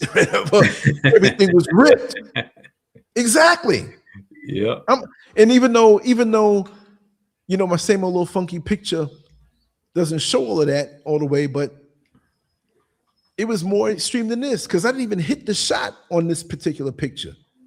My hands were in position and I didn't crunch down. That's how it looked, just hanging. Yeah. See, so it was a roadmap. You know, so they started doing that. I gave them that little tidbit, and they understood. But when you're on drugs, you can't really, you know. I've seen guys like ripped and in shape and doing good in shows, and because they didn't eat their little junk meal or the show was over and they were starving, it didn't bother me. I went a whole year eating perfect. I think I had one Chinese food meal the week before that last picture I showed. It's gonna mess you up. It's gonna mess you up. No, my body was so it didn't bother me. Yeah. But you got to have that kind of discipline. Man. You got to really say to yourself, listen, I'm going to pull ahead of these guys. I'm going to last the whole year because that was the year before I turned 20. I said, I'm going to win me a title before this time is out. And I would have been mad. And that day I beat so many guys that beat me, but you know, it was a natural show that was drug tested, so they couldn't be on drugs. They weren't so sophisticated to know how to beat the test like they do now. So they didn't look the same. And they thought, you know, that I didn't get better. I scrapped every little bit of information, bit of discipline, bit of training, running, riding the bike, posing, steam room, tan. I used to pay to go to a tanning parlor. to make sure I was tan and my skin was lean. Because in the wintertime, you know, even if you have a darker complexion, do it because it thins out the skin more. If you do 10 different things to arrive at a great place with your physique, it's better than dogging one aspect of your training. You see? Yeah. A table that has 25 legs under it, if you pull out 5 legs from under it, it's still going to stand. So if I'm doing some athletic type stuff, this type stuff, whatever, and vary your training, it takes the weight off of any one aspect of it. And you know that. The saturation principle. Right, right. Yeah. And after a while, you don't even feel it no more. It's like you go in there, it's such a part of your life. And so people say, well, how long did you do it? Well, yeah, I used to train in those photos there a little longer in the gym, but my last competition, which I know how to get pictures from that, I just have to find the right magazines and order it from the right sites. I trained 45 minutes. I trained my muscles for 45 minutes, and I trained abdominals or calf muscles, whatever, but really 45 minutes of training, but I did it 7 days a week. Well, you ain't gonna burn out? No, because I only did it 45 minutes. Yeah. See? So if you go in the gym for 4 and 5 hours and deplete yourself, and you got to come back the next day, it's too much. You do a little bit intense and jump out. Yeah. And rest and eat. You got more food per pound, you know, for every hour of training, you got more food in you, and you're not training as much, you're not draining yourself. But you make it intense. Like I say, you look at a sprinter and you look at a marathon runner. Which one looks more muscular? The sprinter, because he's doing it intense and brief. The marathon runner, all 26 miles, and he's depleting himself. So when I went in the gym, I ain't talking. I'm not socializing. We'll do it after. One set after the other. Boom, boom. Just minimal rest. See? So, and there are ways to increase the intensity with that. You can add more weight. You can take less rest. You can do more repetitions. And depending on how you feel, you have to be into what you're doing in that moment. You're talking to your body. So when people say about, oh, you do all these shows and you write these articles, that's easy. That's easy compared to that other kind of motivation. So we're going to keep myself healthy. We're going to be doing this for a long time. One day they're going to have me, oh, he's the world's oldest YouTuber, although I'm more than a YouTuber, right? Yeah, they took down my channel in 2024, but still, I outlasted all of them. They're gone now. You know what I mean? But yeah, you stayed natural. Exactly. Yeah, that's what it's all about. We'll have to talk about one day how those mass monsters, like you said, very few of them reach 50. Your body is not made to. Your body's delicate and made in balance. Right. All the systems. We take our heart, our liver, our kidneys, our gallbladder. We take those things for granted. Yep. And now you're dumping drugs, and you look healthy. You look strong, and muscle strong don't mean you're strong in your body. Your body's off. You're wearing your body down. Yeah. Do you put your car up on a lift at the mechanic shop, turn it on and floor it? Well, that's what you're doing with drugs. Your hormones, which is not about muscles with your body naturally anyway. We got to understand it's not about the muscle. Muscles last. Muscle is the last worry of your body. What's the first worry of your body? Your brain. Yep. Your brain has to be fed. See, we talk about pregnant women, and pregnant women, well, the first thing with a pregnant woman is her child. So if you see her hardly eating for whatever reason, her nails don't grow no more, and she looks depleted, the baby's getting everything. Whatever she gets, she's getting it first. With us, it's the brain first. But we're so vain, we focus on muscles and all this stuff. Your body don't give a damn about no muscle. That's excess. You're training it. Your muscles are scars. You're working it out, tearing it down, and you scientifically, which is nothing wrong with that. But now you're taking drugs, all this extra testosterone. Yeah, women are doing it too. Let me tell you, even with the fitness models and some of the top bodybuilding contests and the bikini models in the bodybuilding contests, they have all these different categories. They're taking steroids too. I'm still in touch with a lot of people in that world, and I read between the lines. And I tell you, a lot of them are taking this drug called Anavar. It's always been around. Yeah. Yeah, just to hold on to, because see, and I want to say something else. I start talking about this stuff, I'll be talking for the next 10 hours. But for the women, yeah, because it excites me. That was my world at one time. But women naturally don't have to be afraid of looking like a man.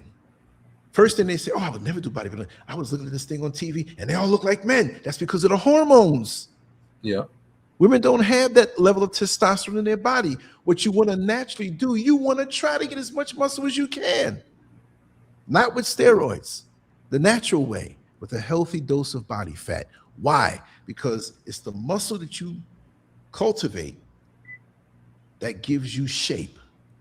Not trying to be lewd, but you get your thighs muscled and shape and toned, as some people say, and in your whole body, and you have a natural level of body fat.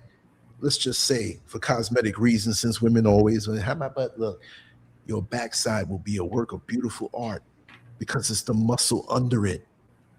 Don't worry about the number of the weight. Because a lot of women, well, let's just make an extreme number. Let's just say 200 pounds. A lot of women are more than that, some are less. Same with guys. It ain't the number. Why am I saying that? Well, I don't want to be 200 pounds. I want to be 130. Why are you worrying about that? You got to concern yourself with the proportion. Yeah, the symmetry. If you're 200 pounds and 100 pounds of muscle and 100 pounds of fat, let's just make it simple because it's more complicated than that, right? But if you're 160 pounds of muscle and 40 pounds of fat, or 170 and 30 pounds of fat, you're going to look completely different. Now, I'm not saying to knock your body fat down to single digits and look like you're emaciated. You need fat in your diet, the proper fats, and you need a healthy amount of body fat so your period can come regular and all the things that operate in your body. Right? Yeah. So it's not just a number. And people saying is, and you have to be able to function while you're perfecting your physique. You can't do something so extreme that you're not operating right. You're trying to starve yourself because of the little body fat, but you're not going to lose fat starving yourself. You're going to set yourself up for a rebound. Yeah. You see what I mean? You take your time and work with your body. Train it, back up off of it. Some days you're stronger, some days you're a little weaker. Ask yourself why. If you're doing everything right, you're going to have the enthusiasm to train. When you don't, you have to ask yourself why and replicate what it was when you had a good day. Just, oh, I had a good day. No, why did I have a good day? Yeah, let's set the conditions the same way so that we can have another good day. And if you don't feel bad. Learn from it. Right. Learn from it. Right. That's right. And stay away from the drug of overtraining. Oh yeah, you overtrain. That's the worst thing. That's the worst. Because you're all messed up then. But it's really what you do after the gym that sets everything in motion. Right. You know, Mad Guns Monster said, I train all my women and my clients like men. Weight training, you can do aerobics and Pilates with someone else. I told them you're not going to look like Angela Bassett doing Tina Turner. Yeah, it's that resistance training. You know, that's the thing that gets it. You know, when you get older, you know, a lot of doctors, oh no, stay away from weights, stay away. When you get older, you see these old men in their walkers and they're weak. Some of them. Yeah. You know, even when I would do the recent checkup, the doctor, well, last one I did before I came. White man, oh, you need to stay away from lifting weights. Huh? I said, man, I ain't lift weights in 20-something years. What you talking about? Or 30-something years at that point. Oh, no, you can't be. Look at you.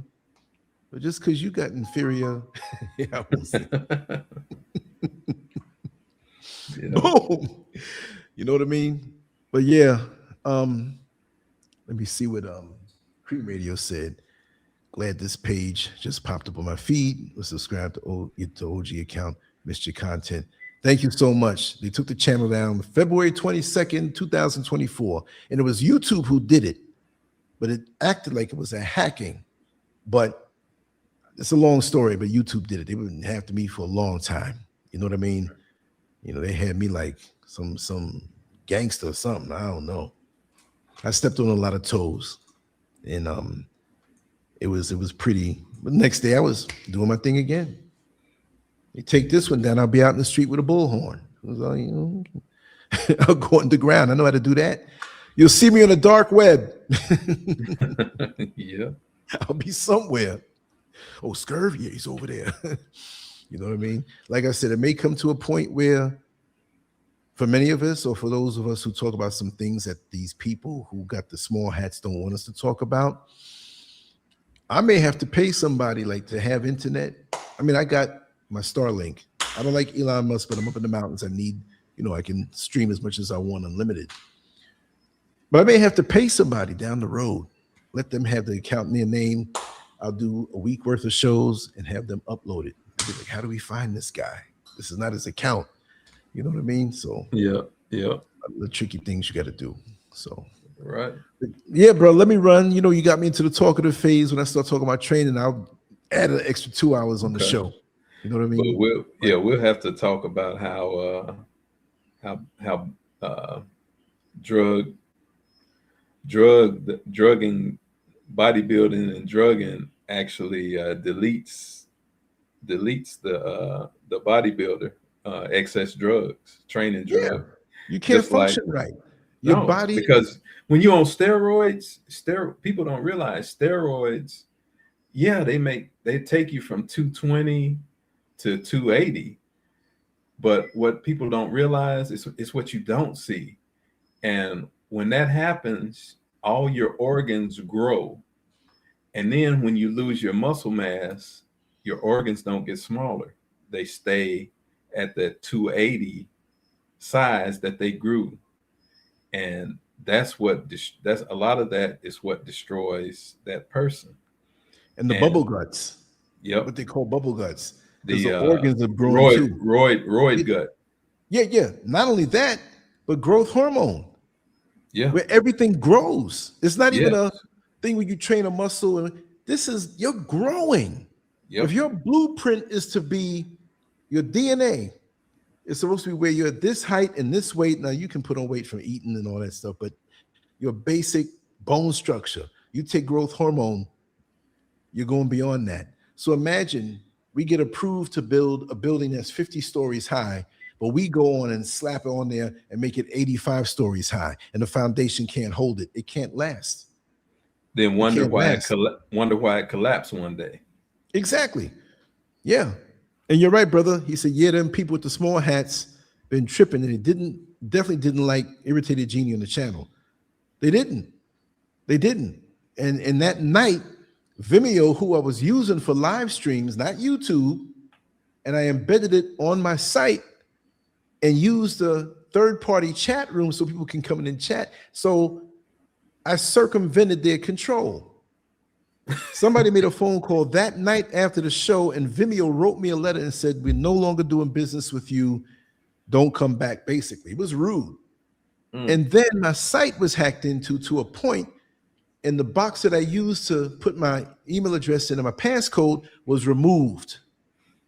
And they had pictures of ducks and monkeys, and they put this stuff on the home page. How'd this happen?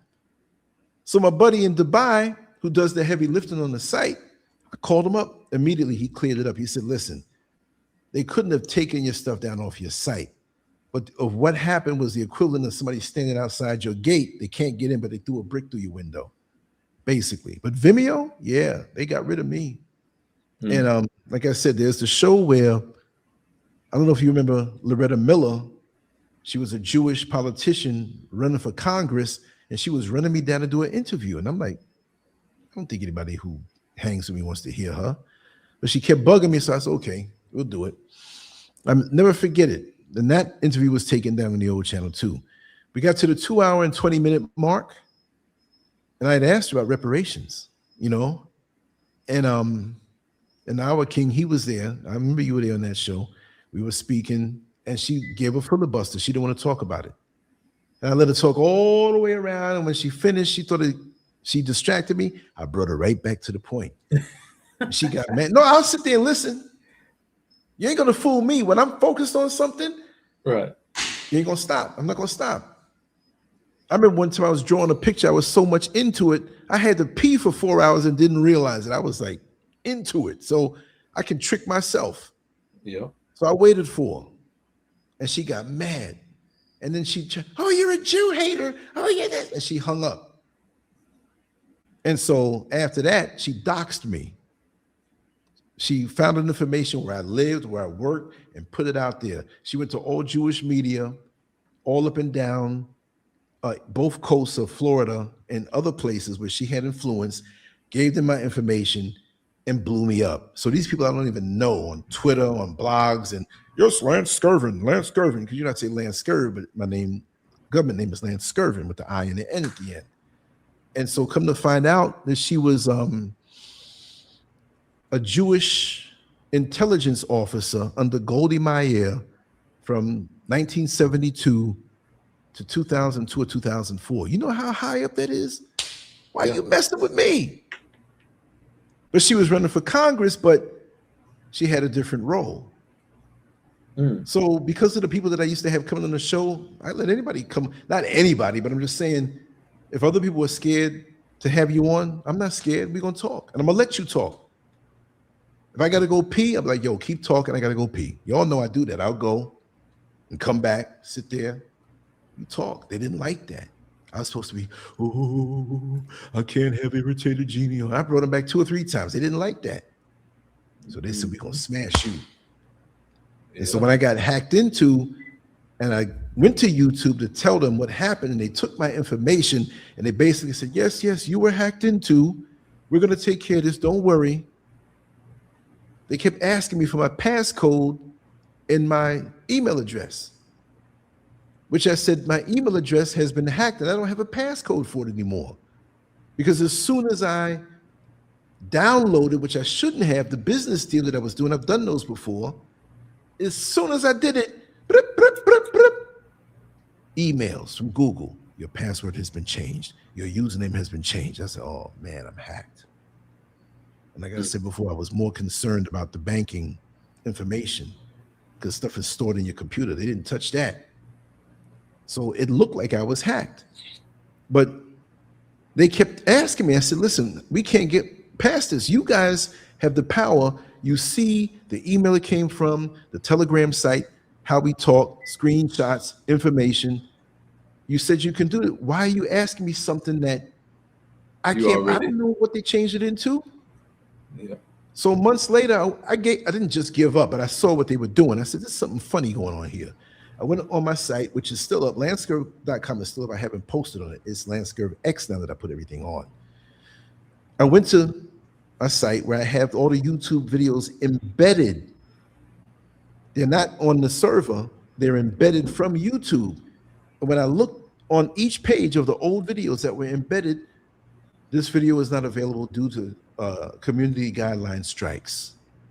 So it really was y'all.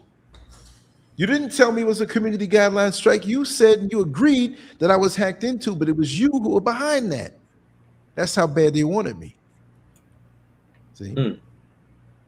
Almost 6,000 videos, hours long, classic shows. It's all right. I had some stuff on other platforms that I took and put up on this one. And there's certain ones I know I can't put up because if I do, it'll sound off the little AI watchdogs and they'll come at me again. Yep, the spiders. But that's why I got the LanceScurvX.com because they have their own server. You know, it's Substack, but they allow you to upload to their server, so it's protected there. Let's hope it's protected there. Because when the Netanyahu boys make their phone call, you know, they want to snuff you and erase everything about you. Yeah. You know, but I ain't scared of them. You don't die, you multiply. That's right. The very next day I was doing shows. It haven't stopped yet. Yeah. Another thing we're gonna put when we talk about bodybuilding deleting bodybuilders, drugs deleting bodybuilders. Another thing we're gonna put with it is football players, college and NFL. Oh, all sports, yeah. Now, Just as especially heavy. yeah, college and NFL. Each one of those hits, what they don't tell you, it, just like with bodybuilding, it looks glitzy and glamorous and oiled all up, shined all up, flexed all No, up. but it ain't that. Right. And football looks all glamorous, Super Bowl and trophies and good hits and catches and blocks. But what they don't tell you is each one of those hits takes anywhere from a week to 2 years off of that person's life. Yeah. And so what are football players doing? They're actually lynching themselves. Yeah. The average man lives to be 69. Average football player lives to be 52. And NFL football players, it cuts 17 years off of their life. I'm into pampering myself now. Well, I'm a train, right? But I'm enjoying every breath. Right. If I'm outside and I'm under the shade, I'm like, yo, let me get some sun on me. Let me look in the sun and sun gaze. You know what I mean? Yeah. Enjoy nature. Enjoy nature. I can't tell you what time I'm gonna wake up in the morning. I'm gonna wake up when my body tells me to, and then I'm gonna lay down in the bed for another 30 minutes and make sure. Right. Move around my ankles, move my fingers around, take my time. Yeah. I'm not taking it for granted. It's like, oh, I gotta hurry and get up and rush and go here and there. I go with the feeling. Yeah. Yes, sir. That's right. That's what we got to do. And for Paul Hightower, we were speaking about the inappropriate outfits that they wore at the Houston Rodeo, turning a family event into something of more of a Atlanta strip club. Mad Guns Monster says generally NFL hits collisions are basically car. Exactly. Rocking your internal organs and you don't know what. I mean, the concussions also, and they look big and strong, but then they end up injured and bones messed up and everything, man. We'll talk about that though, for real. Jim Otto, anybody can Google it. Jim Otto had about 60 or 70 surgeries. Wow. And he from football, and he eventually had to get a partial amputation. Yeah. A lot of players like Terry Bradshaw's had like 20 or 30 surgeries. There's a lineman that used to play for the Redskins and Broncos. I can't remember his name, but he's had 20 to 30 surgeries after football. That's ridiculous. He's an ESPN announcer. Yeah, and Charles Barkley has had double hip replacements. It's not worth it. I was with Herman Edwards. His daughter goes to University of Texas. And I ran into him. He was a Philadelphia Eagle defensive back, and he ran in the Miracle at the Meadowlands touchdown where the Giants were running out the clock. They were up by a few points and they were killing the clock, and they decided to run a play. They fumbled the ball. Herman Edwards picked it up, ran it into the end zone on the last play. It's called the Miracle at the Meadowlands. And I ran into him a few months ago at University of Texas, where his daughters are. And I was talking to him, and I said, man, I told him how good he looked. I said, man, going back out there and coach. He looked at me real crazy. He said, man, not after a knee replacement and a hip replacement. And I said, wow. And just like you said, and he said, and plus, the bad taste I believe it would leave in his mouth, having those injuries and seeing how far he came, but how it left him. Right. Like, mentally, that's why I stopped. I mean, I didn't stop bodybuilding because, I'm scared of the guys who, are on drugs and I can never beat them. No, I loved it because I loved it, but my mind was so saturated with the whole political thing and how unfair it was. When I began to learn, there were competitions I should have won, but because I trained at a gym with a gym owner wasn't like that much, they screwed me over. I went to one competition, they wouldn't even let me in. The politics. Yeah. They wouldn't even let me. I paid my fee. When I got there, they knew I was going to beat all the other teenagers they had there, but they wouldn't let me in there. They come up with a reason. Yeah. And the gym owner had become part of the organization, so I should have been able to be let in, but they didn't like me anyway. I was, wasn't nobody stepping on my toes. Then you had the gay influence, man. Yeah. You had guys that were never athletes. You had guys that never trained a day in their life, and they were bodybuilding judges. Yeah. And they had some young guys that were so thirsty to win that before the competition, no matter what they look like too, you know what I mean? Yeah. They were hanging out with some of these guys who were the judges, who were official judges, who were officiating, well-known all the shows in the area. They would open their butt cheeks. Yep. Yeah. Some people I would have never thought would do it. Good friend of mine. Yeah. He was over one of these judges' houses, and somebody else went up there who wasn't into that stuff, but he was into officiating, shows and stuff, and they had to go see this guy at the last minute. And my friend opened up the door, had a little short t-shirt on, his legs were oiled up. What the hell are you doing over this man's house? You know what he's all about. He tried me years before. Right. I straightened him out. My father found out and got to him and straightened him out too. He threatened him too. Yeah. So I could never place high in a show that he was the head judge. Right. And everybody knew it. And some guys were I almost got in a fight with a guy who was hanging with him. The guy was older than me, bigger, more developed. I didn't care. I was like, yo, this is what this man did. He was calling my house and insinuating stuff, whatever, and I had to straighten him out. Oh, he's not gay. He's not gay. I said, the hell he is. He aping up in the gym, man, don't you say that. So I said, you jumping around like you guilty. Why are you defending him? Do you know what he does at night? You're probably doing something with him. Oh, I had a mouth on me. I still do. Back then it was worse. Yeah. Back then, yeah. So I had a client a year ago. I took him to a basketball client, and I was working to get him in the NBA. Mm-hmm. And so I took him to the Wynn Hotel, and there were a couple of ex-NBA head coaches that were on the Lakers staff, and I felt a person land on my back, and I said, damn. And I looked back, and it was an old Laker head coach. And so I was talking to him and telling him about my player. And so we walk outside, and my player's on the phone with his wife.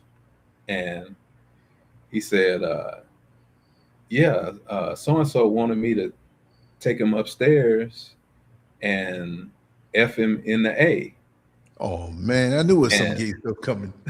And so when he got off the phone, I said, man, don't play like that. We grown men around here. And he said, I wasn't playing. I said, who wanted you to take him upstairs and F him in the A? And it was a prominent like 10, 12 year NBA head coach, and that wanted him to do that for opportunity to play. And I called my buddy in Dallas, and I told him, and he said, oh man, you late. I was like, what? He said you didn't know half the NBA was gay? Damn. I said, no, I'm too busy training, and then the I'm guy. glad I never followed team sports. And one more point: the guys that won. It's a video on YouTube. The guys that won when the Knicks won the championship this year, the mid-season championship. One of the guys took his thumb and stuck it in the other guy's butt. Wow. See me? And the That guy couldn't looked. happen. I got a thing called Right. auto clench. That ain't happening. Right. And then I mean, you ain't gonna violate me like that. No, seriously, you ain't gonna do that. I'm sorry. Like, you want to do stuff, you go in and you do what you do. That's what you do. I'm not saying you, but people who do whatever. But you're not just gonna walk up to me and take your thumb and violate me like that. It's gonna be a scene, man. right. It's gonna be 1,000 times worse for you for what you did, man. You better be glad that you have your eyesight after I'm done with you. It's not just punches to the face. Right. You see what I mean? And the worst part about it is, the victim didn't respond like you and I would in a total melee. He acted like, hey man, can't you at least wait until later? What did he do? Arch his back like he would? He looked back at him like, can't you just wait till later? What? So he was with it. Wait till later? No, that was the worst part. you catching the beat down right now. I don't care. Exactly. Who Exactly. No, and I'm not a tough guy. I'm getting a little old. I don't want to fight people, man. You know what I mean? Yeah. I just want to chill and whatever. Like even dudes that act tough and they can't fight or they can't do certain things. Right. I mean, I would tell dudes too sometime. You can get them, but they want to act up in front of people. I say, listen, man, I don't want to fight you. Be rubbing up with you and all in your face, and we're on the ground rolling around, scraping at my elbows. I'd rather be somewhere, and this is when I was single. I said, I'd rather be somewhere with a nice young lady getting the beat. You know what I mean? Let me get that. I don't have no time to be wasting and punching and scratching up and all. No. Yeah. If I was a fighter, we'll do that and I'm getting paid. I'm still going to get what I need after that. But just for free? You trying to prove a point? Right. But if you violate me, that's automatic. Self-defense is always present. Yeah. That's automatic. First of all, you'd have to sneak that but like, how would it be so easy to do that though? What was you in the locker room or something? No, they were on the trophy presentation on stage. But so he had the clothes on, but 100. he just stuck his hand like that. I thought he got his finger in there like that. No. Oh, okay. Because I'm thinking like, wait a second, where are you? No. Were you sagging or something? Let's see you up on stage. Yeah. That's crazy. But a normal man, normal brothers like us, we would never think nothing like that, think to do anything like that. Nah. We wouldn't even do that to a female, let alone another dude. What the hell? So that doesn't even register on the scale. No. But it's around us so much in this world, the way the world is now, and even for many decades, that if your personal radio can't pick up that frequency, you think it doesn't exist, but it's existing.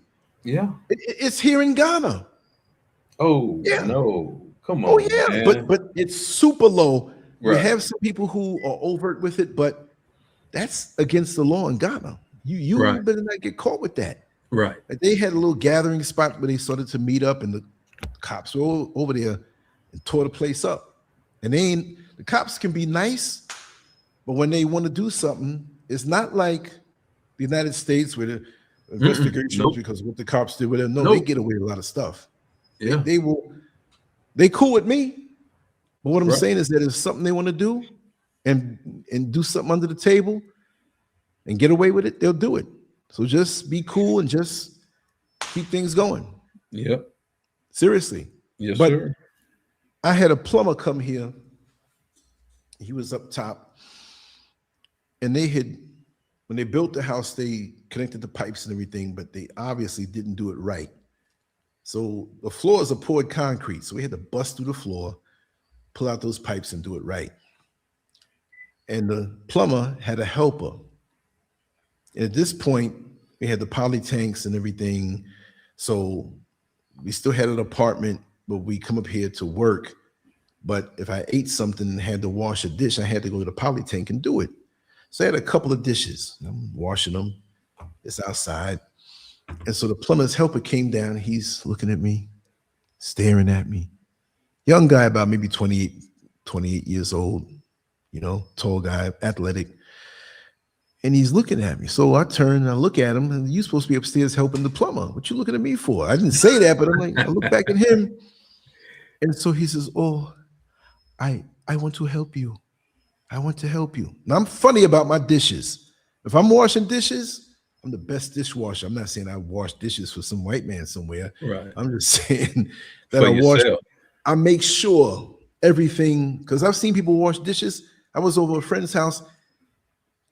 His daughter washed the dishes, and there were grains of rice in the fork, which means you didn't wash it right. Then soap in it. Nah, you know, I've had bad situations.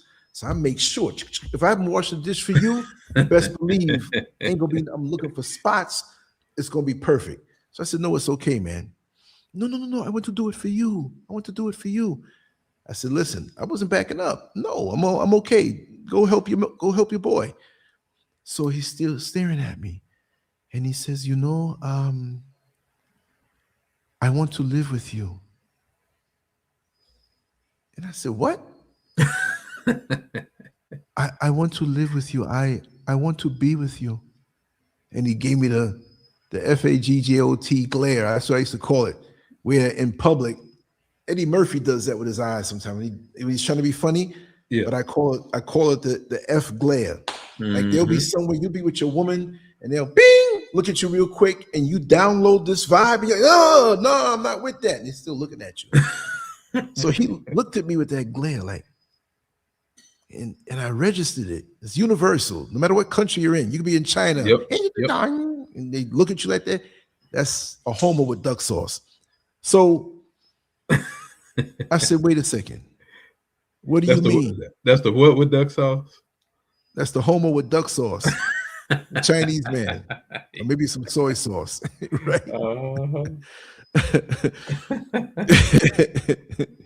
So yeah, I want to do this. I'm gonna change the subject for a second, but I want to ride my unicycle for my 63rd birthday and videotape it or do something live up there. I got to start back practicing more. I got it here.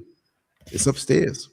I still got my unicycle. I want to be the 63-year-old guy in Ghana who's riding the unicycle and keep it up every year after that and break my own record. Respect the truth. Welcome on in. So anyway, I told him, I said, wait a second. At that time, Miss Scurv was traveling. She was in the States and I was out here by myself.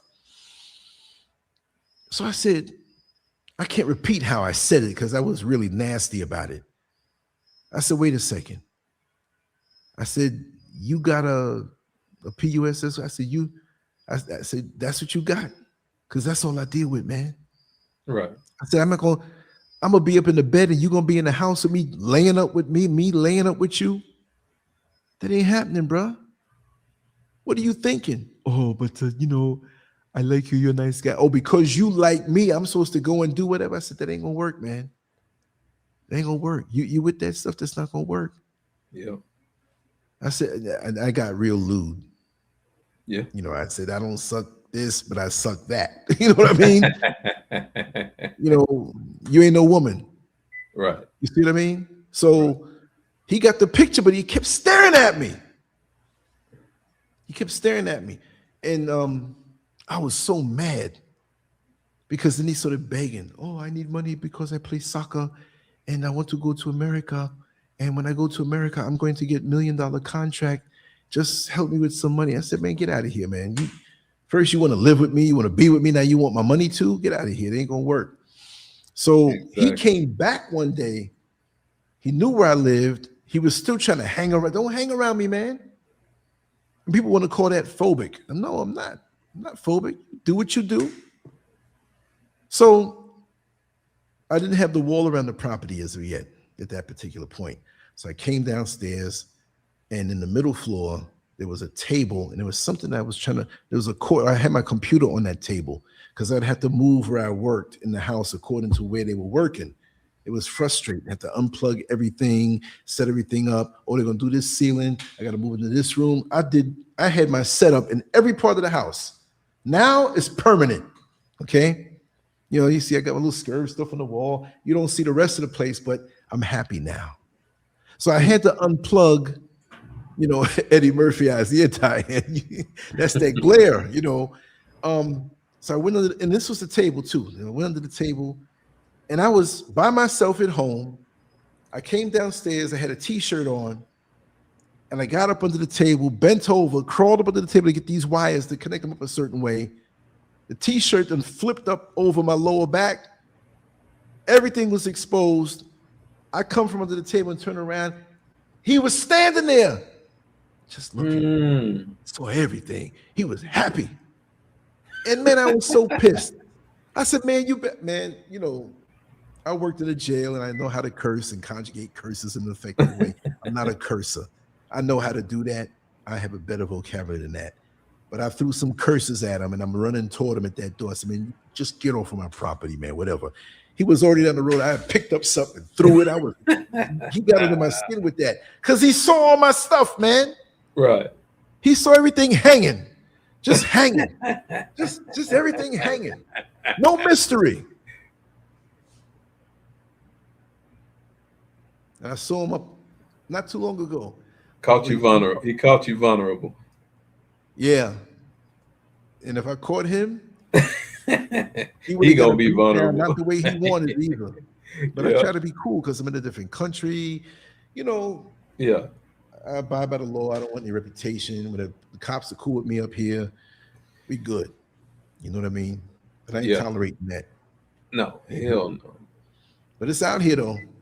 Yeah. There's one guy in a restaurant that I go to, the one that I said that I trust, that they make things a certain when I feel like having stuff in the way they make it. And he always, like Diane said, the Eddie Murphy eyes. Every time I go there, he makes sure to be the waiter. Just staring. How can I help you? Is there anything I can do help you with? I said, the only thing I come here is for food, man. Oh, he's so funny. No, you're funny. Just get my food. Just, you know what I mean? I'm not giving no leeway. I'm not entertaining that. Right. Don't, because they always think that they got a chance, no matter what. Yeah. And you know, I never understood it since we're talking about that. And there might be somebody listening, I'm quite sure, who'll hear it now or hear it another time. But if you that way, find somebody that way. No, you want the forbidden fruit. You want something straight because you want to feel like, oh, I'm violating this. Nobody ever had this before. Right. Right. You know what I mean? Right. So now, if a man does that with you, then he's that way, even if he never did it before. So where's the thrill? That's that virgin effect that we look for as men on females. Yes. Yeah. But it ain't no female. It's a dude, man. It's a whole dude. And they want homo validation. What do I mean by that? They love it even better when you're a married man. You're more of a catch. He has somebody. He's married, but he's crossing over the line to be with me. Ooh, that's more of a thrill. More forbidden. Yeah.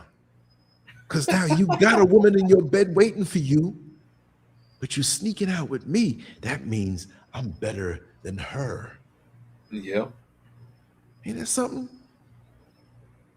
All these things in these people's heads, you know, whichever way you get your orgasm, you get it. But when they getting it with it, hey, he's a married man. I'm a married man. Huh? Then what? Drama in your head.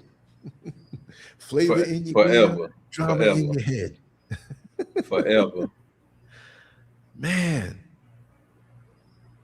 The never-ending pursuit of. And you go down to Labadi Beach. You know, there's a lot of coastline, nice beaches. Labadi Beach, if you come here, it is a dirty beach. Folks throw stuff down. But if you don't look at it that way, there's restaurants, parties, there's hotels up and down. and a lot of kinky, twisted stuff. Because remember, folks are looking for money. You got dudes down there hanging around. They're just hanging around. They're sitting on one of the chairs. All of a sudden, you see him walking off with some old white man. You know what that is. Yep. The young girls, too. Yep. I've been down there. I used to love to go at night. When I lived closer, you know, when I was in the apartment, me and Mr. Scurv in the apartment, we lived closer to it, not walking distance. You still had to take one of the vans down. It was easy to get a van to come back. I would not go down there now. If I did, I would have to stay all night. When the vans start running 4:30, 5 o'clock, then come back up here. And then my days messed up because I didn't sleep all night. I used to get away with it down there. So the couple of times I went down all night to the Body Beach down there, I had all kind of propositions. You know, the young girls, but they don't come at you like in America. They'll come nice and talk to you. Oh, yeah, where's your wife? Is your home sleeping? They automatically think. A lot of times, Mrs. Scurv, she don't like to go late. It gets dark. She wants to be home. I got New York City in my blood, and she knows me. She knows I'm carrying my camera. I get footage, and you know, so go ahead, whatever. Just make sure you're safe. But they'll come at you, especially since I'm going to be viewed as a permanent tourist, unless you know where I live and the village I live in. But this place is vast, so when I step off the beaten path, even people where I go who don't know me, they're like, okay, we know he lives here. We see him all the time. We see him for years. When I go way off to the other side, far away, I can play the tourist role and get away with it if it's to my advantage. You know what I mean? Yeah. You know, so it's still psychological tricks and ways of looking at things and human nature and how they think they can slick you sometime when they think, you know, whatever. So I come with the talk and I always come out on top. I remember one time, New York police, this cop with an attitude tried to harass me. I was getting ready to take the van over to Cape Coast where they have those slave dungeons. I don't call them castles. Yeah. The van was loading up and I was doing a video facing my phone at myself. And this guy was near me. And the folks here, they're very funny about you recording them as a culture, right? Right. But I'm talking, you know, I'm doing the video, whatever. Oh, you're not supposed to do this here. No, this is not America. This is Ghana. You're not supposed to do. I didn't know he was like a detective or whatever. So I'm like, man, I do what I want. But what's it to you? I wasn't videotaping you. What's wrong? You know what I mean? I usually try to look past things, but this day I was like, man, what's this guy bothering me? Because I saw him looking at me. So then he pulled out a badge. He said, you're coming with me. It's like, oh, snap. Right? Damn. So I'm not a liar, but I had a bluff. He wasn't going to do nothing to me anyway, right? I bluffed him anyway. So we get back up. And so he's telling his supervisor what I was doing, and he amped it up more. He was facing his phone by the girls' asses, and so come on, why you going? I'm not no pervert like that, you know. So they were all, these cops came, they looking at me and all that stuff. I said, man, you got it wrong. I said, don't you know it's your president that has me here videotaping? You know, I said, I got my camera equipment in my bag, and I did. I pulled it out. I said, you got this wrong.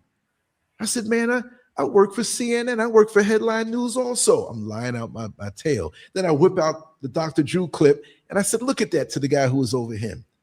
I said, you want problems here?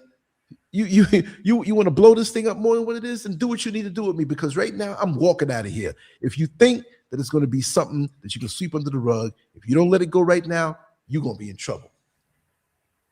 Oh, sorry, sir, we don't mean to. Yeah. I said, I left my press credentials in the hotel, man. You want me to go get them? You want to find out who I really am? And they were passing the phone around. Oh, yes, he was really on the TV. Oh, big American channel. Please.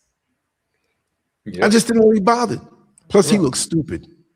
And I went right on back outside and did more before the van left. And then he saw me, and there was a woman walking by with a very shapely derriere. And I put the camera on, and I looked at him like, yeah, stop me now.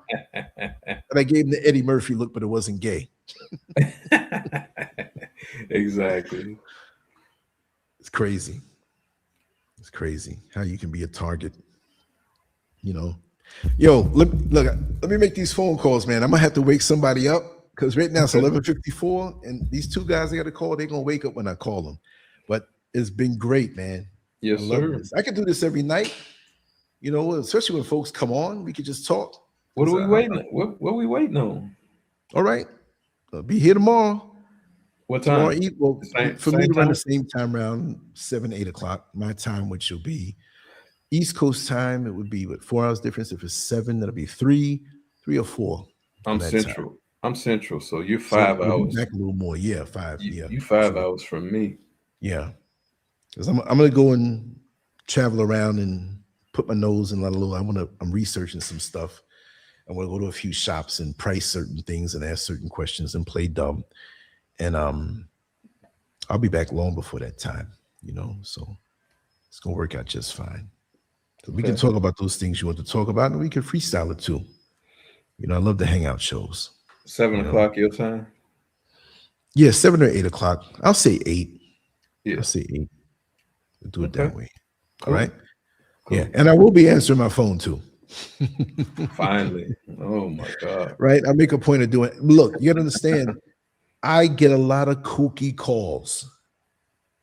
I get some crazy calls. I can do a show on the crazy calls. I'm gonna start trying to record some of the crazy calls I get so you can hear for yourself. Damn. People masturbating and, you know. I was talking to my friend. He said, people masturbating to? I said, yeah, I don't mind when the women do it. It doesn't bother me. It's a compliment, okay?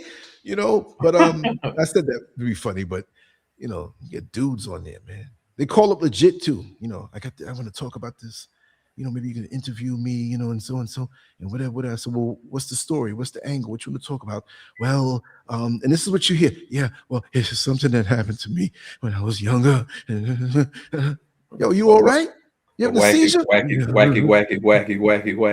That's what I'm trying to say. I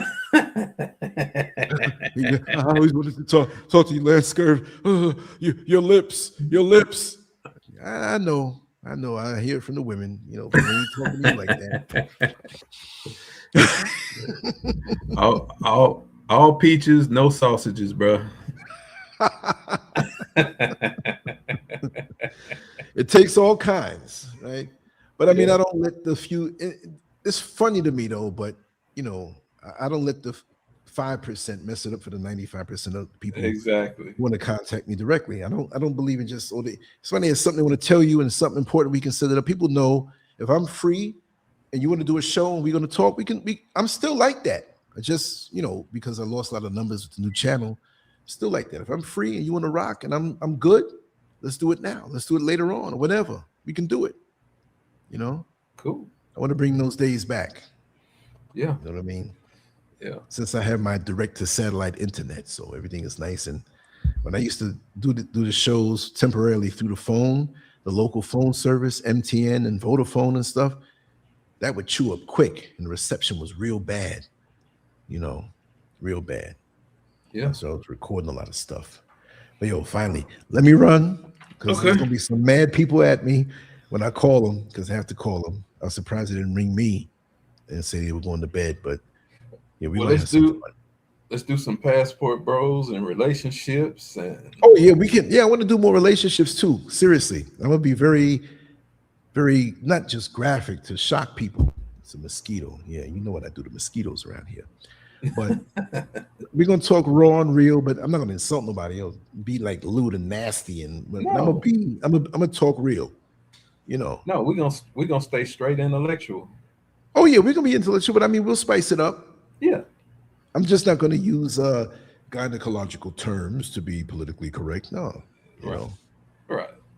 I will talk in a way that'll have AI saying, oh my God, I didn't know he's talking like this. For real. Thank you so much, Terrence. Thank you. Thank you, brother. We'll get down tomorrow night, and I'm looking forward to it, especially the relationship stuff. Yeah. You know, oh, yes, sir. I speak from experience. Oh, yes, sir. All right. You have a good night, and everybody else who came on through. you know, I'm looking forward to it. And did I acknowledge you respect the truth? Yes, I see you here. Everybody else I acknowledge. Uprise also, and everybody else. And just want to thank you for being here. It's always a pleasure. God always bless a you. pleasure. All right. Thank you so much.